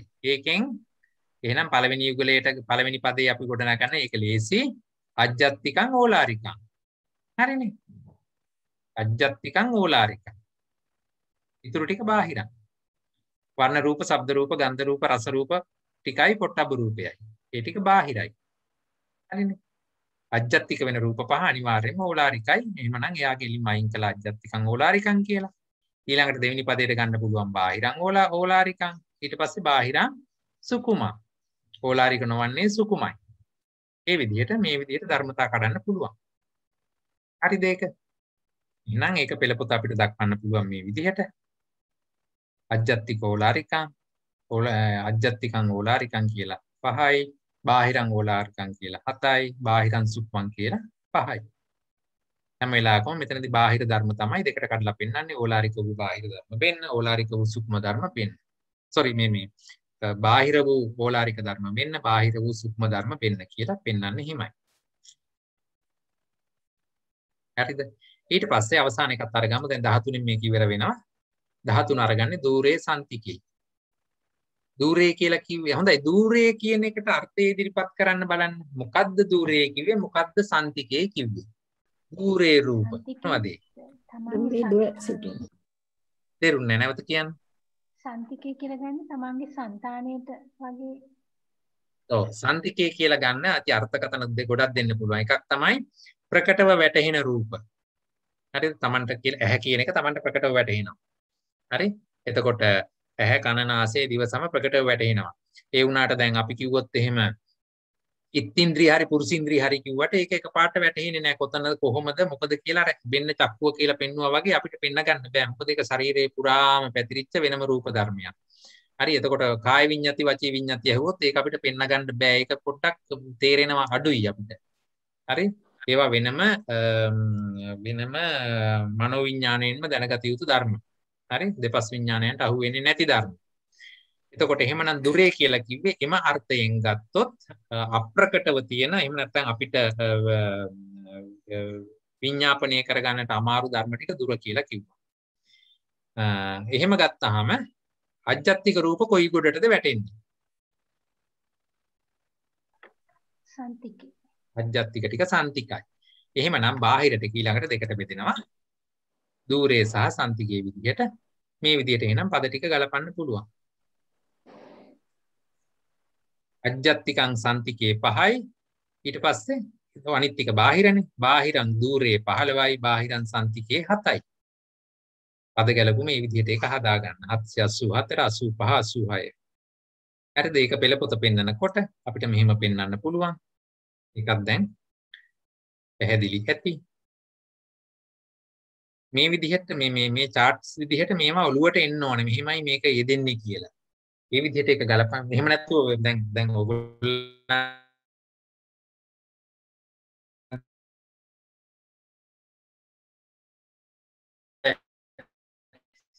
ඔයගොල්ලන්ගේ අධ්‍යාසය අනුව වෙන විදිහට මේ තැන කොහොමද මේ ධර්මතා යෙදෙන්නේ කියලා පෙන්න ගන්න ඕන නිසා ඔයගොල්ලන්ට කැමති විදිහකට ඒක යොදා ගන්නට පුළුවන්. කොහොම හරි මේ ධර්මතා එකට ගලපන්න පුරුදු වෙන්න ඒ තුල ගොඩාක් දේවල් අපිට ඉගෙන ගන්න තියෙනවා. හොඳයි. මේ අනුව ප්‍රකීර්ණක දුර 13ම අපි කතා කරලා ඉවරයි. අපිට ඊට පස්සේ කතා කරන්න තියෙන්නේ ආයතන ආරම්භන ටික ගැන. ඊට කලින් මේ වගේ ගැටලු තියෙනවාද? එහෙම නැත්නම් ඒ තවද අද දවසේ නම් කාලය අවසానයි. අපිට අනිත් දවසේ හරි එකට කතා කරන්න පුළුවන්. මේ ටික බෙදීම ඔයගොල්ලෝ ගෙදරදී අනිවාර්යයෙන්ම ස්වාධීනව මේ එක්සර්සයිස් එක කරන්න. එහෙම කරලා සෑහෙන අවබෝධයක් අරගන්න. මොකද ඒක හරි වටිනවා. හරි. ඉතින් කාලය යනවා කියලා මේ මොනවද පසුබසින් නැතුව කොහොම හරි මේ ටික හරියට ගලපන්න. ඡේද ඔයගොල්ලෝ ගාවම තියෙනවා. පෙළපොතේ කලින් පිටු දෙක තුනක් ආපස්සට පෙරලන්න එක එක ඡේදේ වෙන වෙනම විස්තර කරලා තියෙනවා. දැන් තියෙන්නේ මේ දෙක ගලපලා අපූර්වට මේ දෙක ගොනු කරගන්න එක විතරයි. ඒක ස්වාධීනව කරන්න.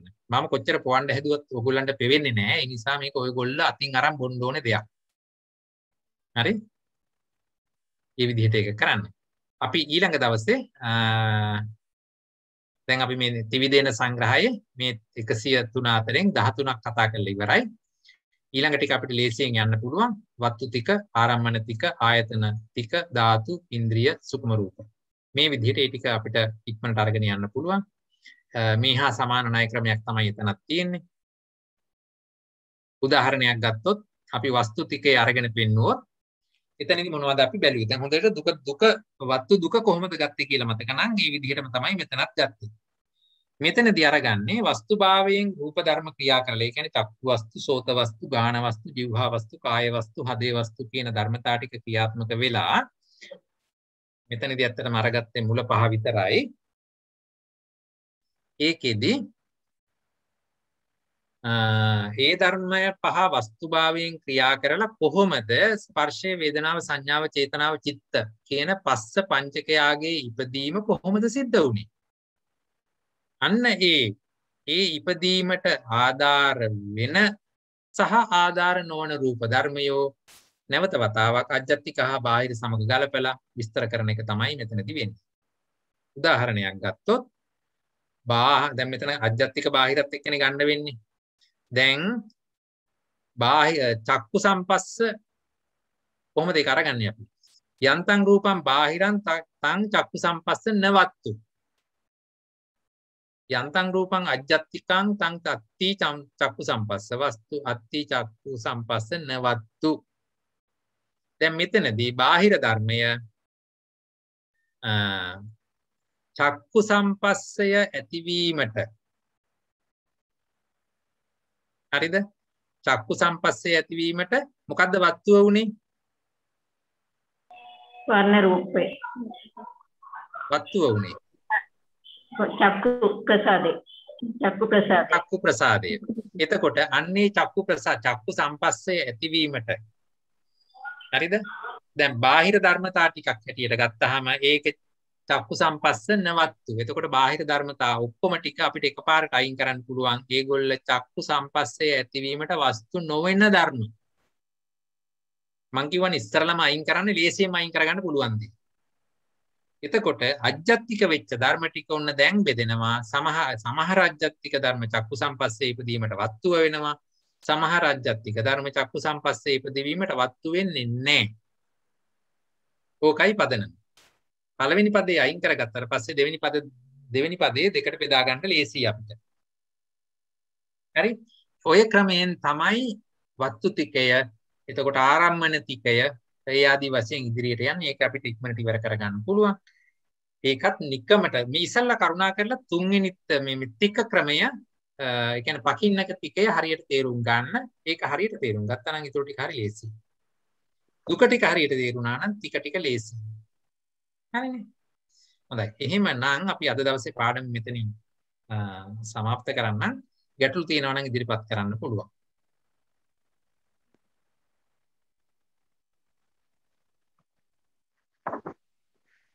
ගැටලු නෑ වගේ නම් අපි අද දවසේ පාඩම අවසන් කරමු. ලබන සතිය අපි මෙතන ඉඳලා ඉදිරියට කතා කරමු.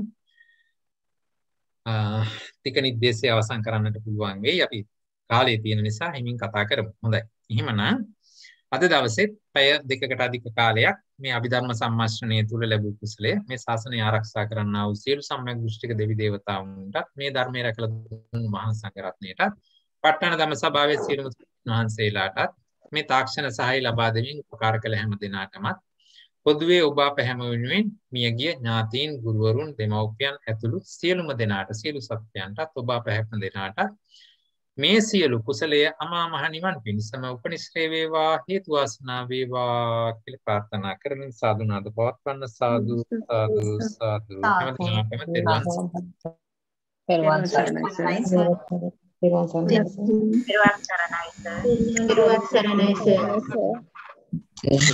සර්